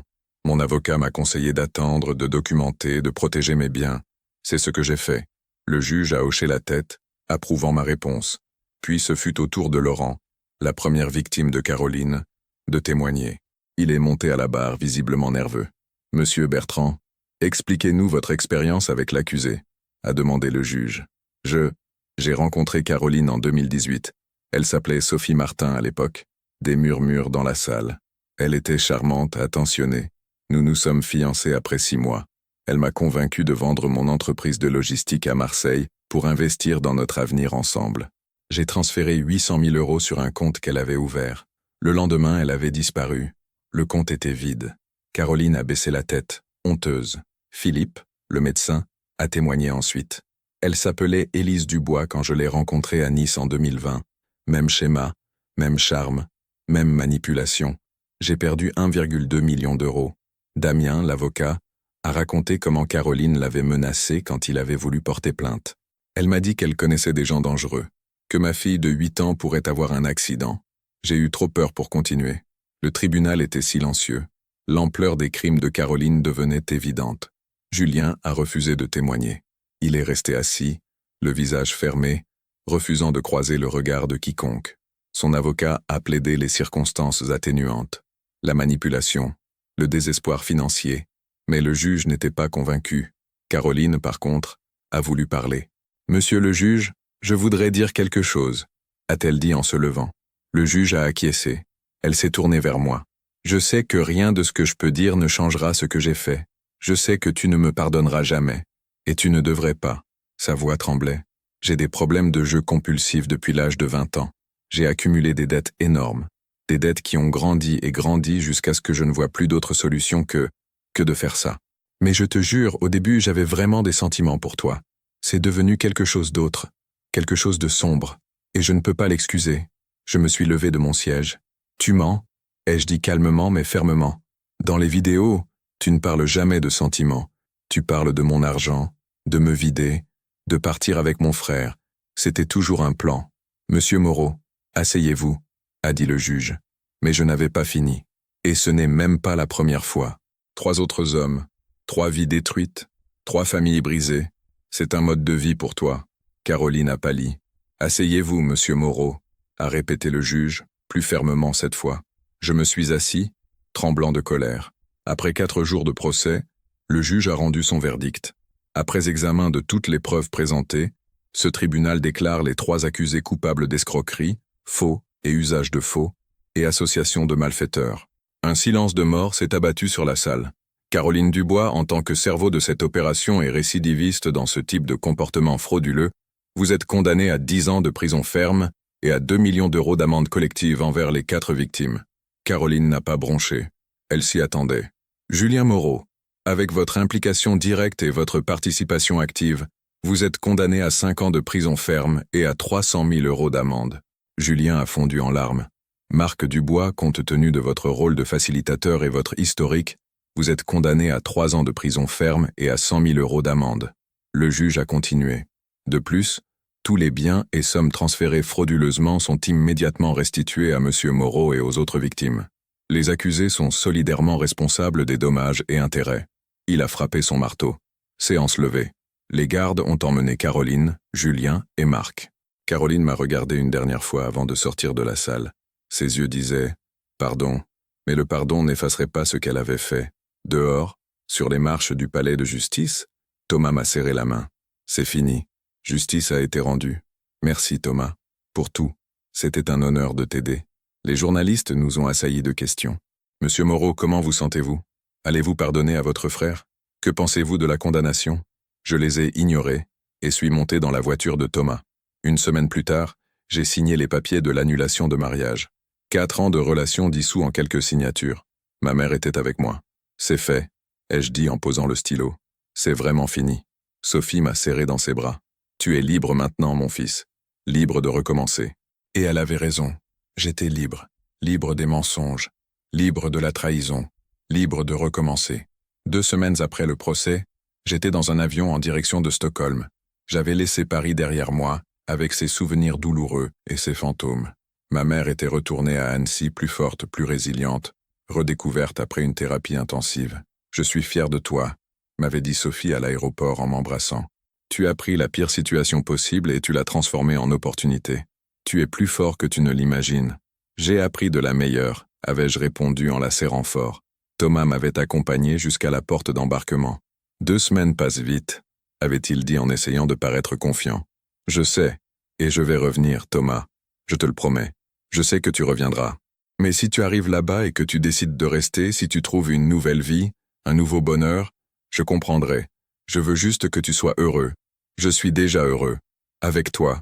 Ça ne changera pas juste parce que je serai sur un autre continent. Nous nous sommes embrassés une dernière fois. Un baiser long, intense, plein de promesses non dites. Puis j'ai passé la sécurité, fait un dernier signe de la main, et disparu dans la foule de passagers. Dans l'avion, tandis que Paris s'éloignait sous moi, j'ai regardé par le hublot et réfléchi à tout ce qui s'était passé ces derniers mois. La trahison, la vengeance, la destruction de Caroline et Julien, le jugement public, la douleur, la colère, et finalement, la guérison. J'avais perdu une fiancée qui ne m'avait jamais vraiment aimé. J'avais perdu un frère qui m'avait toujours envié. Mais j'avais gagné de la clarté. J'avais gagné de la force. J'avais gagné de l'amour-propre. Et j'avais trouvé un amour réel, vrai, patient. J'ai ouvert mon ordinateur portable et j'ai commencé à écrire. Pas un projet de marketing, mais un journal. J'ai écrit sur tout, chaque détail de la trahison, chaque moment de la vengeance, chaque sentiment du processus de guérison. Quand j'ai terminé des heures plus tard, j'avais 35 pages et un titre, du mariage à la trahison. Comment reconstruire sa vie après le pire jour. Peut-être qu'un jour je le publierai. Pas par vengeance, mais par espoir. Pour montrer à d'autres hommes et femmes qu'il est possible de survivre à la trahison, qu'il est possible de se reconstruire, qu'il est possible de trouver le bonheur après la douleur. L'avion a atterri à Stockholm au lever du soleil. La ville était exactement comme Henrik me l'avait décrite. Magnifique, innovante, inspirante. Henrik m'attendait à l'aéroport avec un sourire chaleureux et un bouquet de bienvenue. Bienvenue dans ta nouvelle maison potentielle. Nouvelle maison, ai-je répété. Peut-être. Ou peut-être que maison n'est pas un lieu, mais un état d'esprit. Henrik a ri. J'aime ta philosophie. Viens, je vais te montrer pourquoi Stockholm va te séduire. Les premiers jours ont été transformateurs. J'ai plongé dans les projets de Nordic Digital Group. Ils travaillaient sur des campagnes internationales ambitieuses, innovantes, créatives. Exactement le type de travail dont j'avais toujours rêvé. Je logeais dans un appartement moderne à Södermalm, avec vue sur l'eau et les toits colorés de la vieille ville. J'ai rencontré l'équipe, des talents du monde entier, passionnés, brillants. J'ai exploré la ville les week-ends, visité Gamla stan, le palais royal, le musée Vasa. La Suède m'a embrassé d'une façon que je n'attendais pas. Et chaque soir, sans faute, je parlais avec Thomas. Des appels vidéo qui duraient des heures. Nous rions, planifions, rêvons. Il me racontait son travail, sa mère qui se remettait d'une opération, le nouvel appartement qu'il avait acheté en pensant à nous deux. Je lui racontais Stockholm, les projets, comment je me sentais de plus en plus entier chaque jour. Tu me manques, ai-je dit une nuit, la nostalgie me serrant le cœur. Tu me manques aussi, mais je te vois briller à travers l'écran. Tu es heureux d'une façon que je ne t'avais jamais vu avant. C'était vrai, j'étais heureux. Vraiment, complètement heureux. Pas le bonheur artificiel que je ressentais avec Caroline, basé sur des mensonges et des illusions, mais un bonheur réel construit sur la connaissance de soi et l'amour-propre. À la fin de ma 2e semaine à Stockholm, Henrik m'a fait une offre formelle. Nous voulons que tu rejoignes Nordic Digital en tant que directeur associé pour l'Europe du Sud. Tu aurais l'autonomie créative, un budget généreux et une participation au capital de 15%. De plus, tu passerais 6 mois par an ici à Stockholm, travaillant directement avec nous. 6 mois par an, c'était beaucoup de temps loin de Paris. C'est beaucoup de temps loin de France. Ai-je dit, c'est vrai, mais c'est aussi une opportunité unique de croissance professionnelle et personnelle. Henrik s'est penché en avant. Parfois, nous avons besoin de nous éloigner pour nous retrouver. J'ai pensé à ces mots pendant tout le vol de retour. S'éloigner pour se retrouver. Ça avait du sens. Tout à Paris me rappelait Caroline, Julien, la trahison, le scandale. Peut-être que j'avais besoin de distance, d'un nouveau départ dans un endroit où personne ne connaissait mon histoire. Mais il y avait aussi Thomas. Nous commencions à peine. Des dîners, des promenades, des conversations qui duraient des heures. La relation progressait lentement, prudemment, respectueusement. Thomas ne me pressait pas. Il comprenait que j'avais besoin de temps pour faire confiance à nouveau, pour aimer à nouveau. Quand je suis rentré à Paris, je lui ai parlé de l'offre. Nous étions dans un café près du canal Saint-Martin, assis sur un banc sous un arbre. Stockholm, a-t-il répété. 6 mois par an. C'est une opportunité incroyable. Le genre de projet que j'ai toujours voulu diriger. Je sais. Et tu devrais accepter. J'ai regardé Thomas, surpris. Tu penses? Je pense que tu as traversé un traumatisme. Tu as été trahi, escroqué, exposé publiquement. Tu as besoin de te guérir complètement. Et peut-être que pour ça, tu as besoin d'espace, de distance, d'une nouvelle perspective. Thomas a tenu ma main. Je serai là quand tu reviendras. Toujours. Et nous? Nous allons bien. 6 mois, ce n'est rien quand on pense à toute une vie. Il a souri. Et regarde, Stockholm n'est qu'à 2h30 de vol. Je peux te rendre visite. Tu peux revenir. On fait que ça marche. J'ai senti mes yeux se remplir de larmes. Comment peux-tu être si parfait? Je ne suis pas parfait. Je t'aime juste assez pour vouloir ce qu'il y a de mieux pour toi, même si ça signifie te voir partir un moment. Nous nous sommes embrassés là, sous l'arbre, pendant que le soleil se couchait sur Paris. J'ai su avec une certitude absolue que Thomas était le bon, l'amour véritable, celui qui attend, qui soutient, qui place le bonheur de l'autre au-dessus du sien. J'ai accepté l'offre de Nordic Digital. 1 mois plus tard, je faisais mes valises. L'appartement dans le Marais était loué. L'agence à Paris sous la gestion compétente de mon associé. Ma mère était retournée à Annecy, plus forte, plus résiliente, redécouverte. Je suis fière de toi, m'avait dit Sophie à l'aéroport en m'embrassant pour la 2e fois. Tu as pris la pire situation possible et tu l'as transformée en opportunité. Tu es incroyable. J'ai appris de la meilleure, ai-je répété, la serrant fort. Thomas m'a accompagné jusqu'à la porte d'embarquement. 6 mois passent vite, a-t-il dit. Je sais. Et je vais revenir chaque mois pour un week-end. Je te le promets. Je sais. Mais même si tu ne revenais pas, si tu trouvais une nouvelle vie là-bas, un nouveau bonheur, je comprendrais. Je veux juste que tu sois heureux. Je suis déjà heureux. Avec toi, nous nous sommes embrassés une dernière fois. Puis j'ai passé la sécurité, fait un signe de la main, et disparu dans la foule. Dans l'avion, tandis que Paris s'éloignait pour la 2e fois, j'ai ouvert mon journal et j'ai écrit « Aujourd'hui, je commence un nouveau chapitre. Pas parce que je fuis le passé, mais parce que j'embrasse l'avenir. Caroline et Julien voulaient me voir détruit. Ils me voient renaître plus fort, plus heureux, plus complet que jamais. Parce qu'au final, la meilleure vengeance n'est pas de détruire ceux qui nous ont fait du mal. C'est de vivre si bien qu'ils réalisent ce qu'ils ont perdu. L'avion a atterri à Stockholm, alors que la nuit tombait. Les lumières de la ville scintillaient, comme des étoiles. Henrik m'attendait avec une pancarte qui disait « Bienvenue chez toi ». Et pour la première fois depuis très longtemps, j'ai senti que j'étais vraiment chez moi. Pas dans un lieu, mais en moi-même. Les premiers mois à Stockholm ont été transformateurs. Je me suis plongé dans les projets de Nordic Digital Group, travaillant 14 heures par jour, créant, construisant, matérialisant des visions. Je vivais dans un appartement charmant à Östermalm, avec des balcons donnant sur l'eau et l'archipel au loin. J'ai rencontré des gens brillants, d'autres directeurs, des créatifs du monde entier. J'ai exploré Stockholm les week-ends, visité Djurgården, Skansen, les îles de l'archipel. La Suède m'a accueilli d'une façon que je n'avais pas anticipée. Et chaque soir, sans exception, je parlais avec Thomas. Des appels vidéo qui duraient des heures. Nous rions, nous planifions, nous rêvons. Il me racontait Paris, son travail, les affaires qu'il gagnait. Je lui racontais Stockholm, les projets, comment je me sentais de plus en plus entier chaque jour. Tu me manques, disais-je souvent. La nostalgie serrant mon cœur. Tu me manques aussi, mais je te vois briller à travers l'écran. Tu es heureux d'une façon que je ne t'avais jamais vue. C'était vrai, j'étais heureux. Vraiment, complètement heureux. Pas le bonheur artificiel que je ressentais avec Caroline, basé sur des mensonges, mais un bonheur réel, construit sur la connaissance de soi et l'amour-propre. Le 4e mois à Stockholm, j'ai reçu une nouvelle qui m'a secoué. Thomas m'a appelé un soir, plus tôt que d'habitude. J'ai quelque chose à te dire. Sa voix était sérieuse. Mon cœur s'est accéléré. Qu'est-ce qui s'est passé? Caroline a tenté de se suicider en prison. L'air est sorti de mes poumons. Elle est morte? Non. Les gardiens l'ont trouvée à temps. Elle est à l'hôpital psychiatrique de la prison maintenant. J'ai senti un mélange d'émotions contradictoires. Soulagement qu'elle soit vivante. Colère pour ce qu'elle m'avait fait. Pitié pour sa descente aux enfers. Pourquoi tu me dis ça? Parce qu'elle a demandé à te voir. Elle a écrit une lettre. Je l'ai reçue aujourd'hui. Je ne veux pas la lire. Je sais, mais je pense que tu devrais. Pas pour elle. Pour toi. Pour clore ce chapitre complètement. Thomas m'a envoyé une photo de la lettre par email. J'ai hésité pendant 1 heure avant de l'ouvrir. Finalement, j'ai cliqué.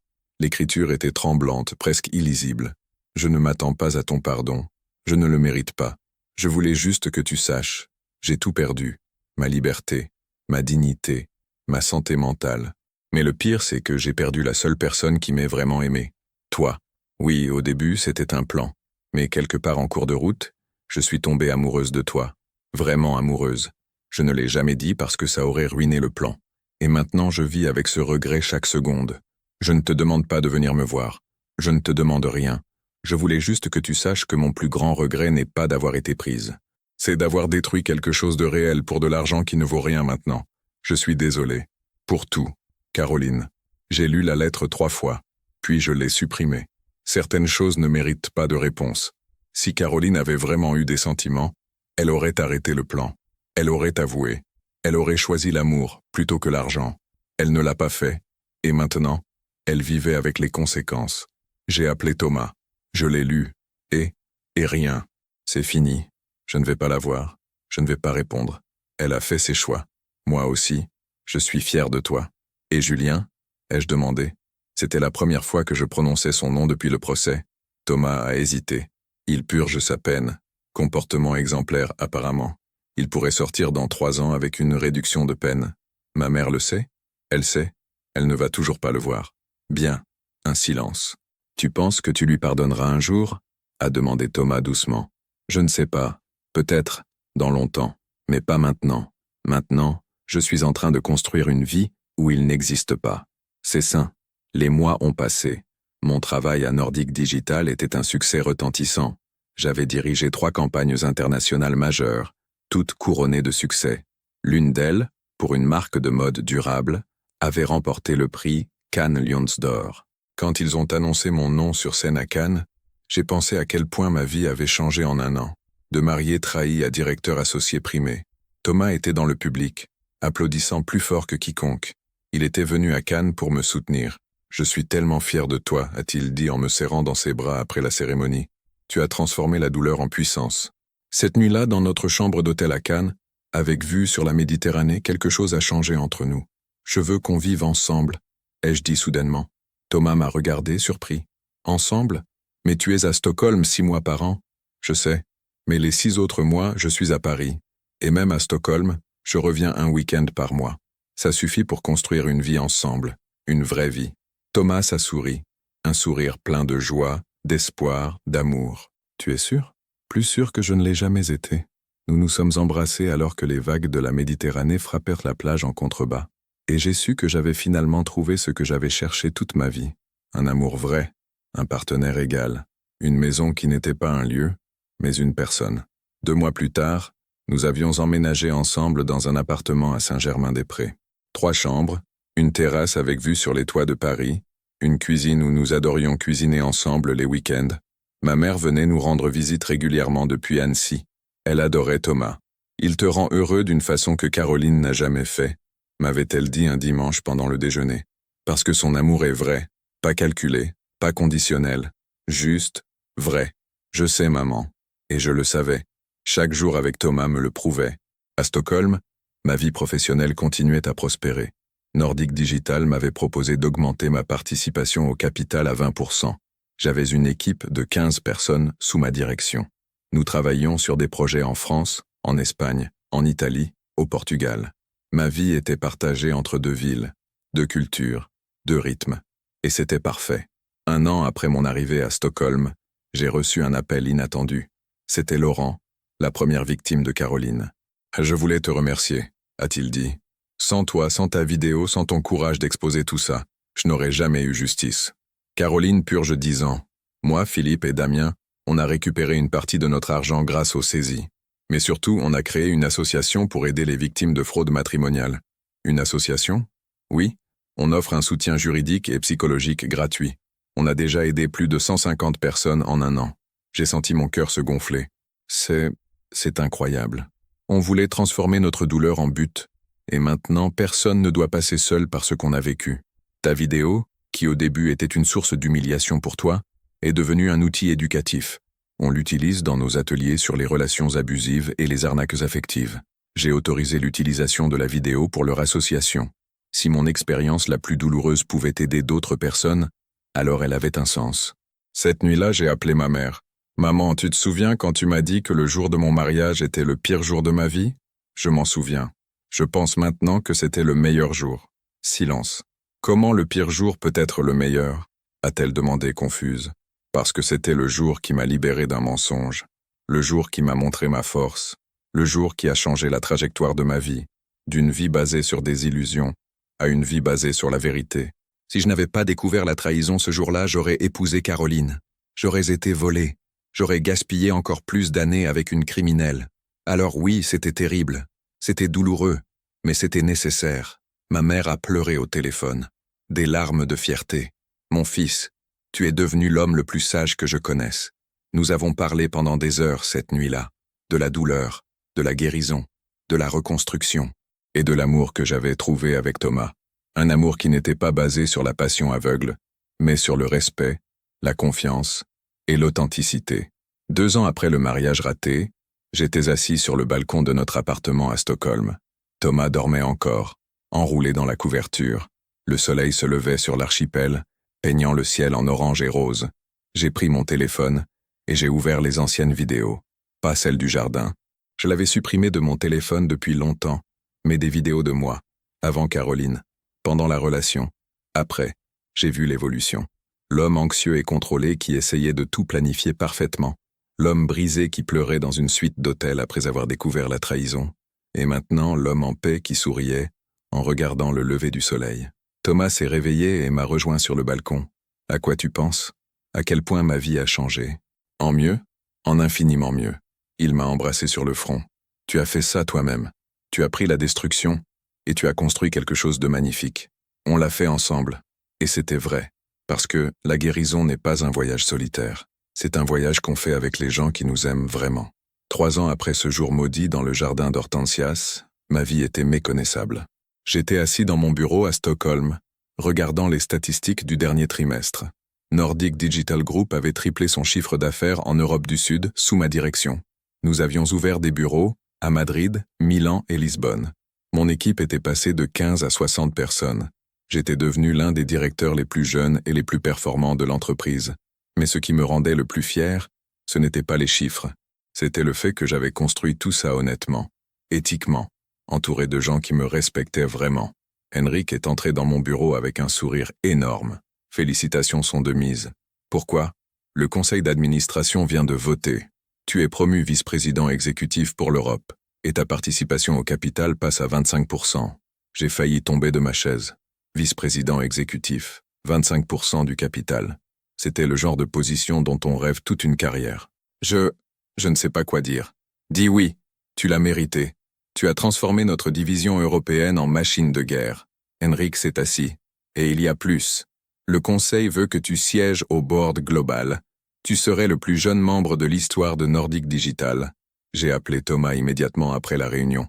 Vice-président exécutif, ai-je crié dans le téléphone. 25% du capital. Thomas, c'est insensé. J'ai entendu son rire chaleureux de l'autre côté. Je le savais. Je savais qu'ils allaient te promouvoir. Tu es brillant, mon amour. Tu mérites tout ça et plus encore. Je veux célébrer avec toi. Je rentre ce week-end. Non, a dit Thomas mystérieusement. Quoi? Ne rentre pas ce week-end. Viens le week-end prochain. J'ai quelque chose à organiser. Thomas, qu'est-ce que tu mijotes? Tu verras. Fais-moi confiance. Le week-end suivant, je suis arrivé à Paris un vendredi soir. Thomas m'attendait à l'aéroport avec un costume impeccable et un bouquet de pivoine. Mes fleurs préférées. Tu es magnifique, ai-je dit en l'embrassant. Toi aussi? Prêt pour une surprise? Toujours. Nous avons conduit jusqu'à Chamonix. Mon cœur s'est serré quand j'ai reconnu la route. Thomas, pourquoi on retourne là-bas? Parce que c'est là que tout a commencé. Et je veux que ce soit là que notre histoire commence vraiment aussi. Nous sommes arrivés au même hôtel où le mariage avait eu lieu. Mais tout était différent maintenant. Pas de 250 invités, pas de décoration extravagante. Juste nous deux, la montagne, et le coucher de soleil sur le Mont Blanc. Thomas m'a emmené au même jardin d'Hortensia, l'endroit où j'avais découvert la trahison il y a 3 ans. Mon corps s'est tendu instinctivement. Je sais que cet endroit porte des souvenirs douloureux, a commencé Thomas. Mais je veux qu'on remplace ces souvenirs. Je veux qu'on transforme ce lieu de trahison en lieu d'amour. Il s'est agenouillé. Mon cœur s'est arrêté.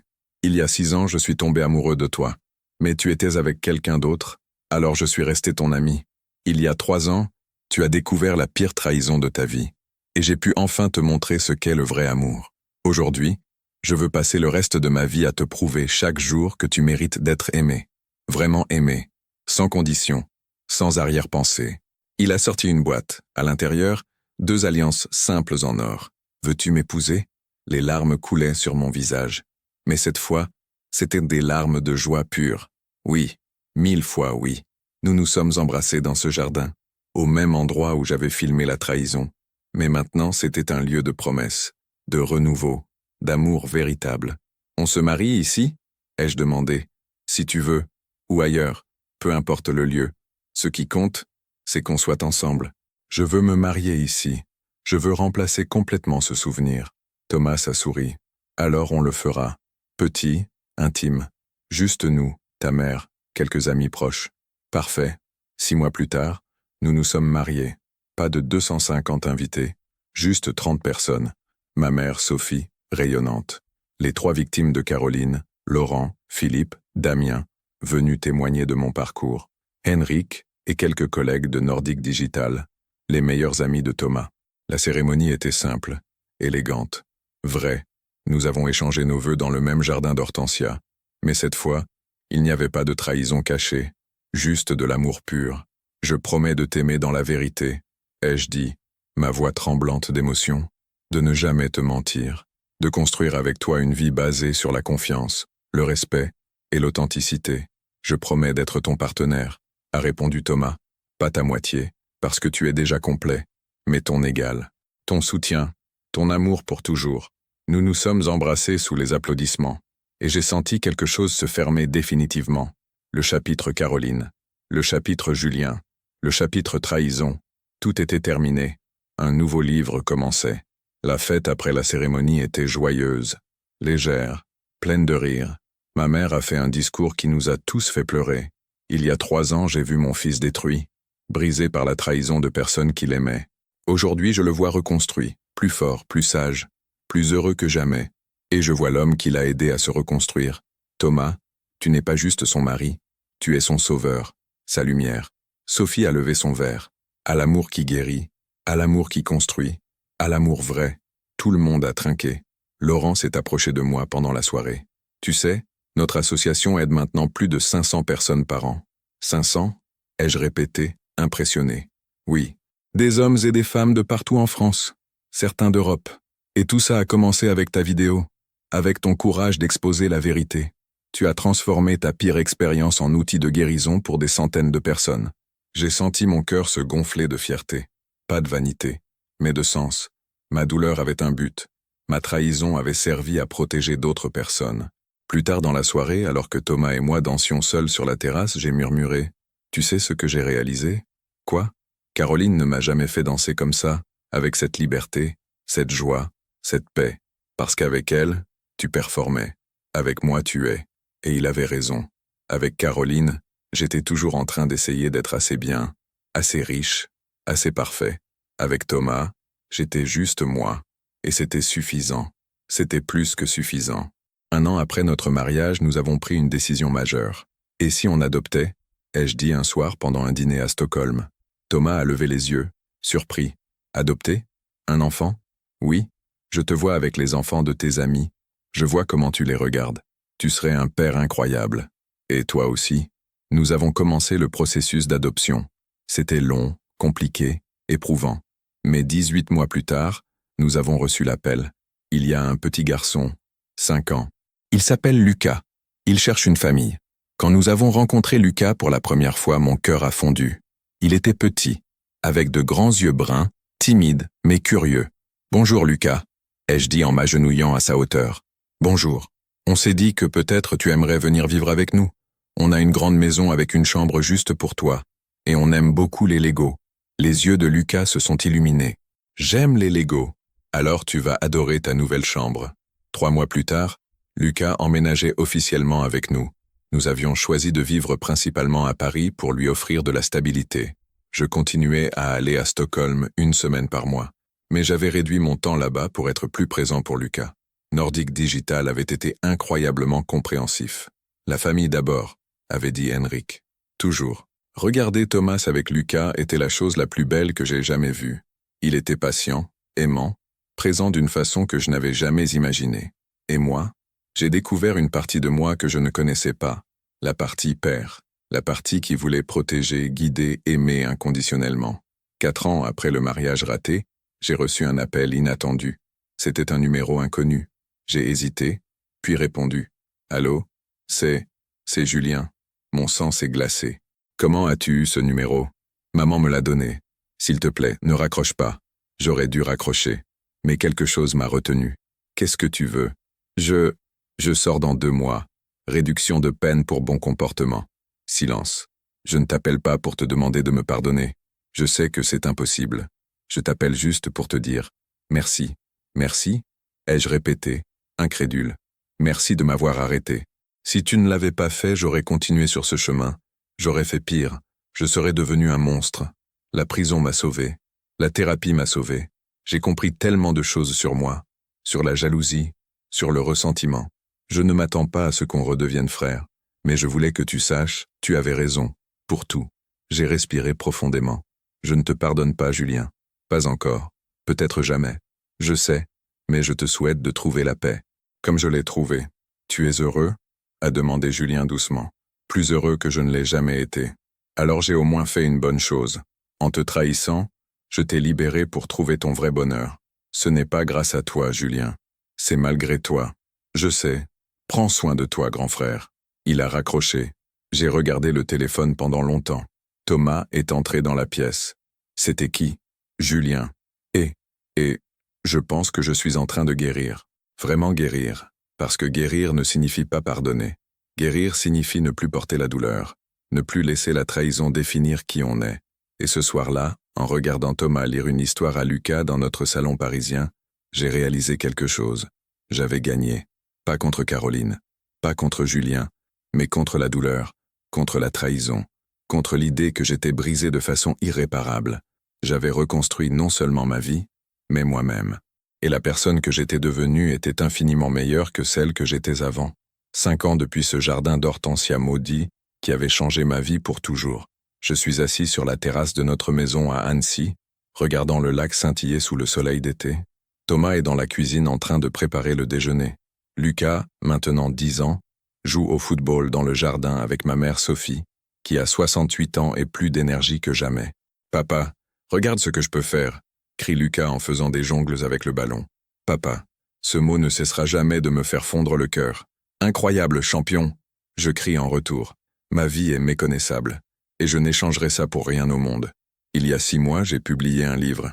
Du mariage à la trahison, comment reconstruire sa vie après la destruction. C'était le journal que j'avais commencé à écrire dans l'avion vers Stockholm, il y a des années. 35 pages étaient devenues 280 pages. Une histoire complète de trahison, de vengeance, de justice, et surtout, de guérison. Le livre est devenu un best-seller en France. Pas parce que c'était sensationnel, même si l'histoire l'était, mais parce qu'il était honnête. Brutalement, douloureusement, magnifiquement honnête. J'ai raconté tout. La vidéo, le plan, la confrontation, le procès, la reconstruction, et les leçons que j'ai apprises en chemin. Les critiques ont été bouleversantes.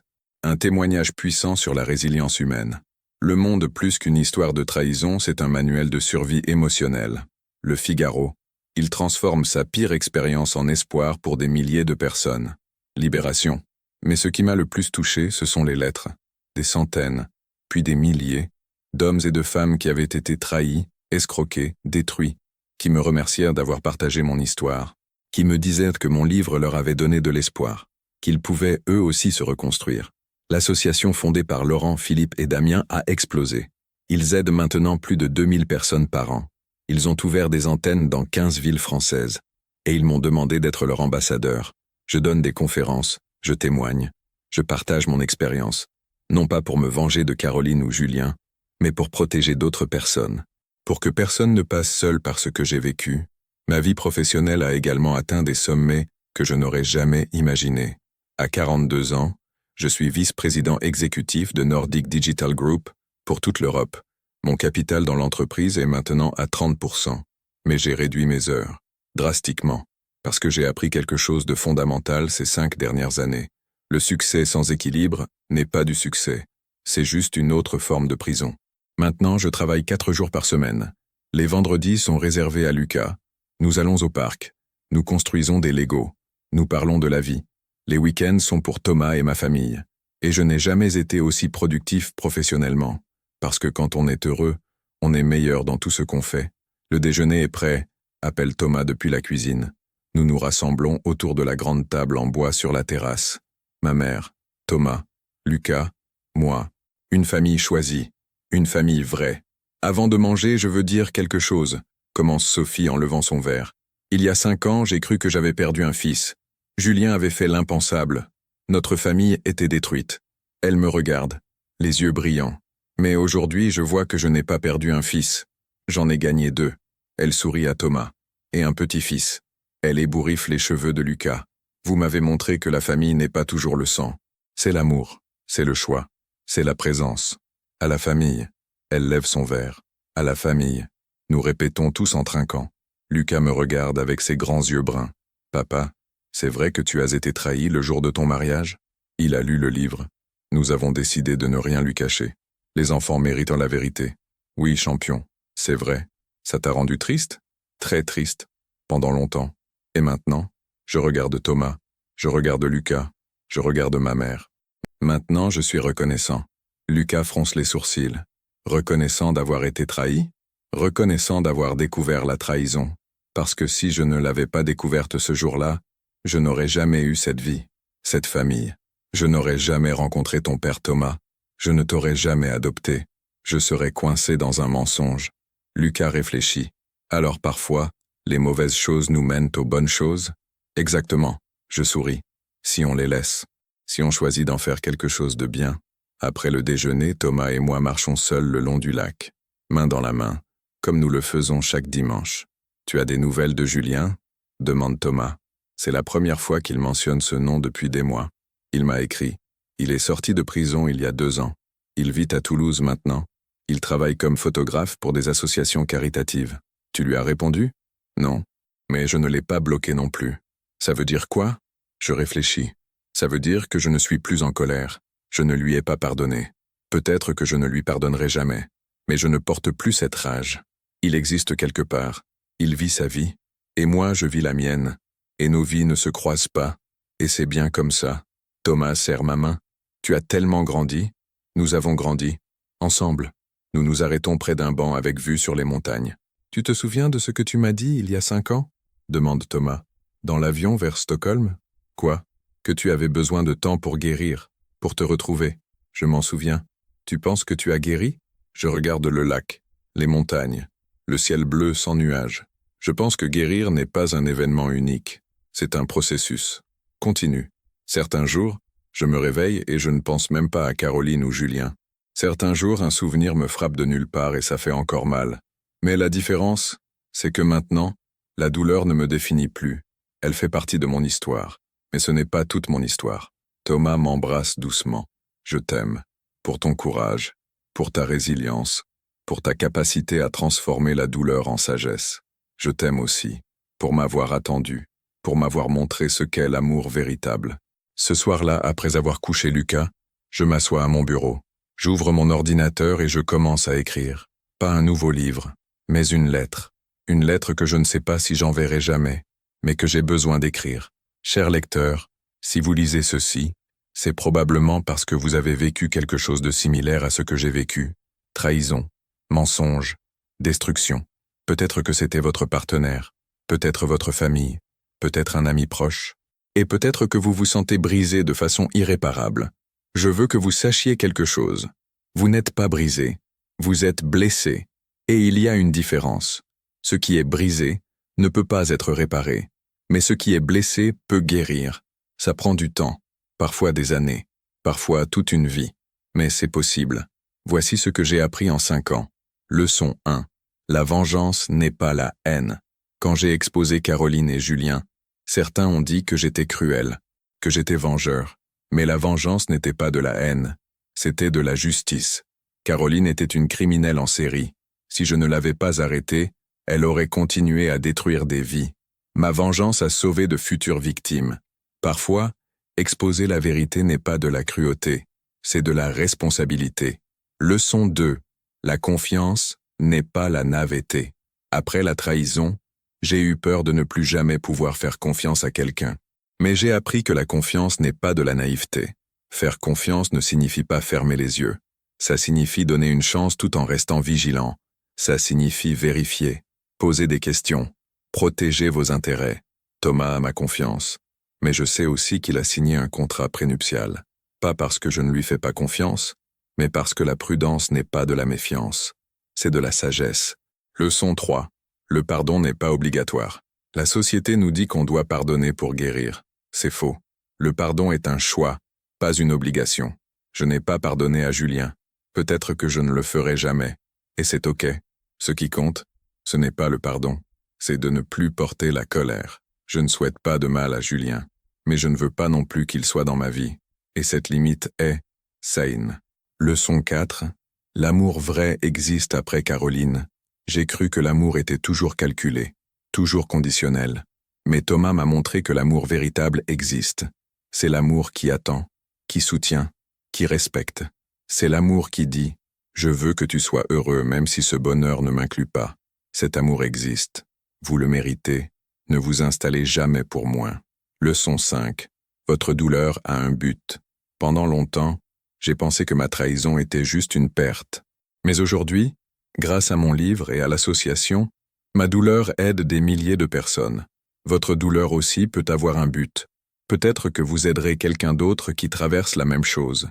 Peut-être que vous créerez quelque chose de beau de vos cendres. Peut-être que vous deviendrez simplement plus sage, plus fort, plus compatissant. La douleur n'est jamais gaspillée si vous choisissez d'en apprendre. Leçon 6.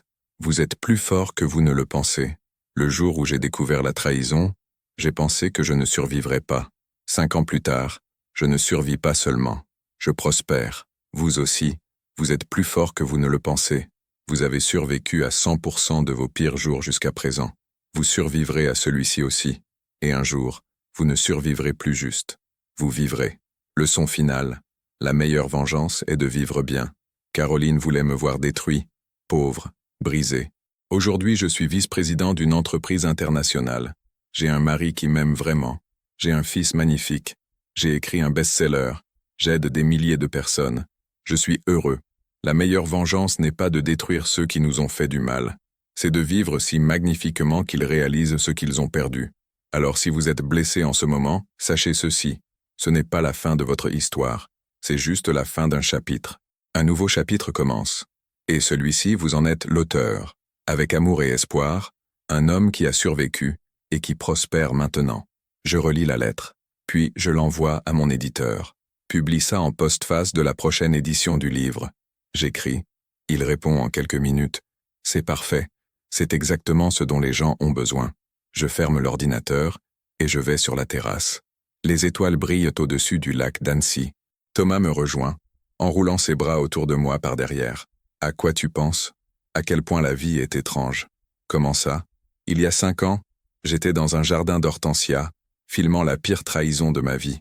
Je pensais que ma vie était finie.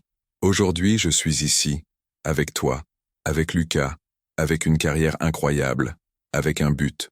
Je me retourne pour lui faire face. Cette trahison était la meilleure chose qui me soit jamais arrivée. Parce qu'elle t'a libéré, dit Thomas doucement. Exactement. Elle m'a libéré d'un mensonge, d'une vie fausse, d'un amour conditionnel. Elle m'a forcé à me reconstruire. Et la personne que je suis devenue est infiniment meilleure que celle que j'étais. Nous restons là, sous les étoiles, en silence. Deux hommes qui ont trouvé l'amour après la tempête. Deux hommes qui ont prouvé que la résilience n'est pas juste survivre. C'est prospérer, malgré tout. Et alors que je regarde les étoiles, je pense à Caroline, quelque part en prison. Je pense à Julien, quelque part à Toulouse. Et pour la première fois, je ne ressens ni colère ni douleur. Je ressens juste de la PX, parce que j'ai appris la leçon la plus importante. On ne peut pas contrôler ce que les autres nous font, mais on contrôle ce qu'on fait après. Caroline m'a trahi. J'ai choisi de me reconstruire. Julien m'a blessé. J'ai choisi de guérir. La vie m'a détruit. J'ai choisi de renaître. Et ce choix, encore et encore, jour après jour, a fait toute la différence. À tous ceux qui ont été trahis, la trahison ne vous définit pas. Votre réaction à la trahison vous définit. Vous pouvez choisir l'amertume ou la croissance. Vous pouvez choisir la vengeance destructrice ou la justice constructive. Vous pouvez choisir de rester brisé ou de vous reconstruire. Le choix est vôtre. Et ce choix déterminera le reste de votre vie. Choisissez la lumière. Choisissez la guérison. Choisissez vous-même. Parce que la meilleure vengeance n'est pas de détruire vos ennemis. C'est de vivre si magnifiquement qu'ils regrettent de vous avoir perdu.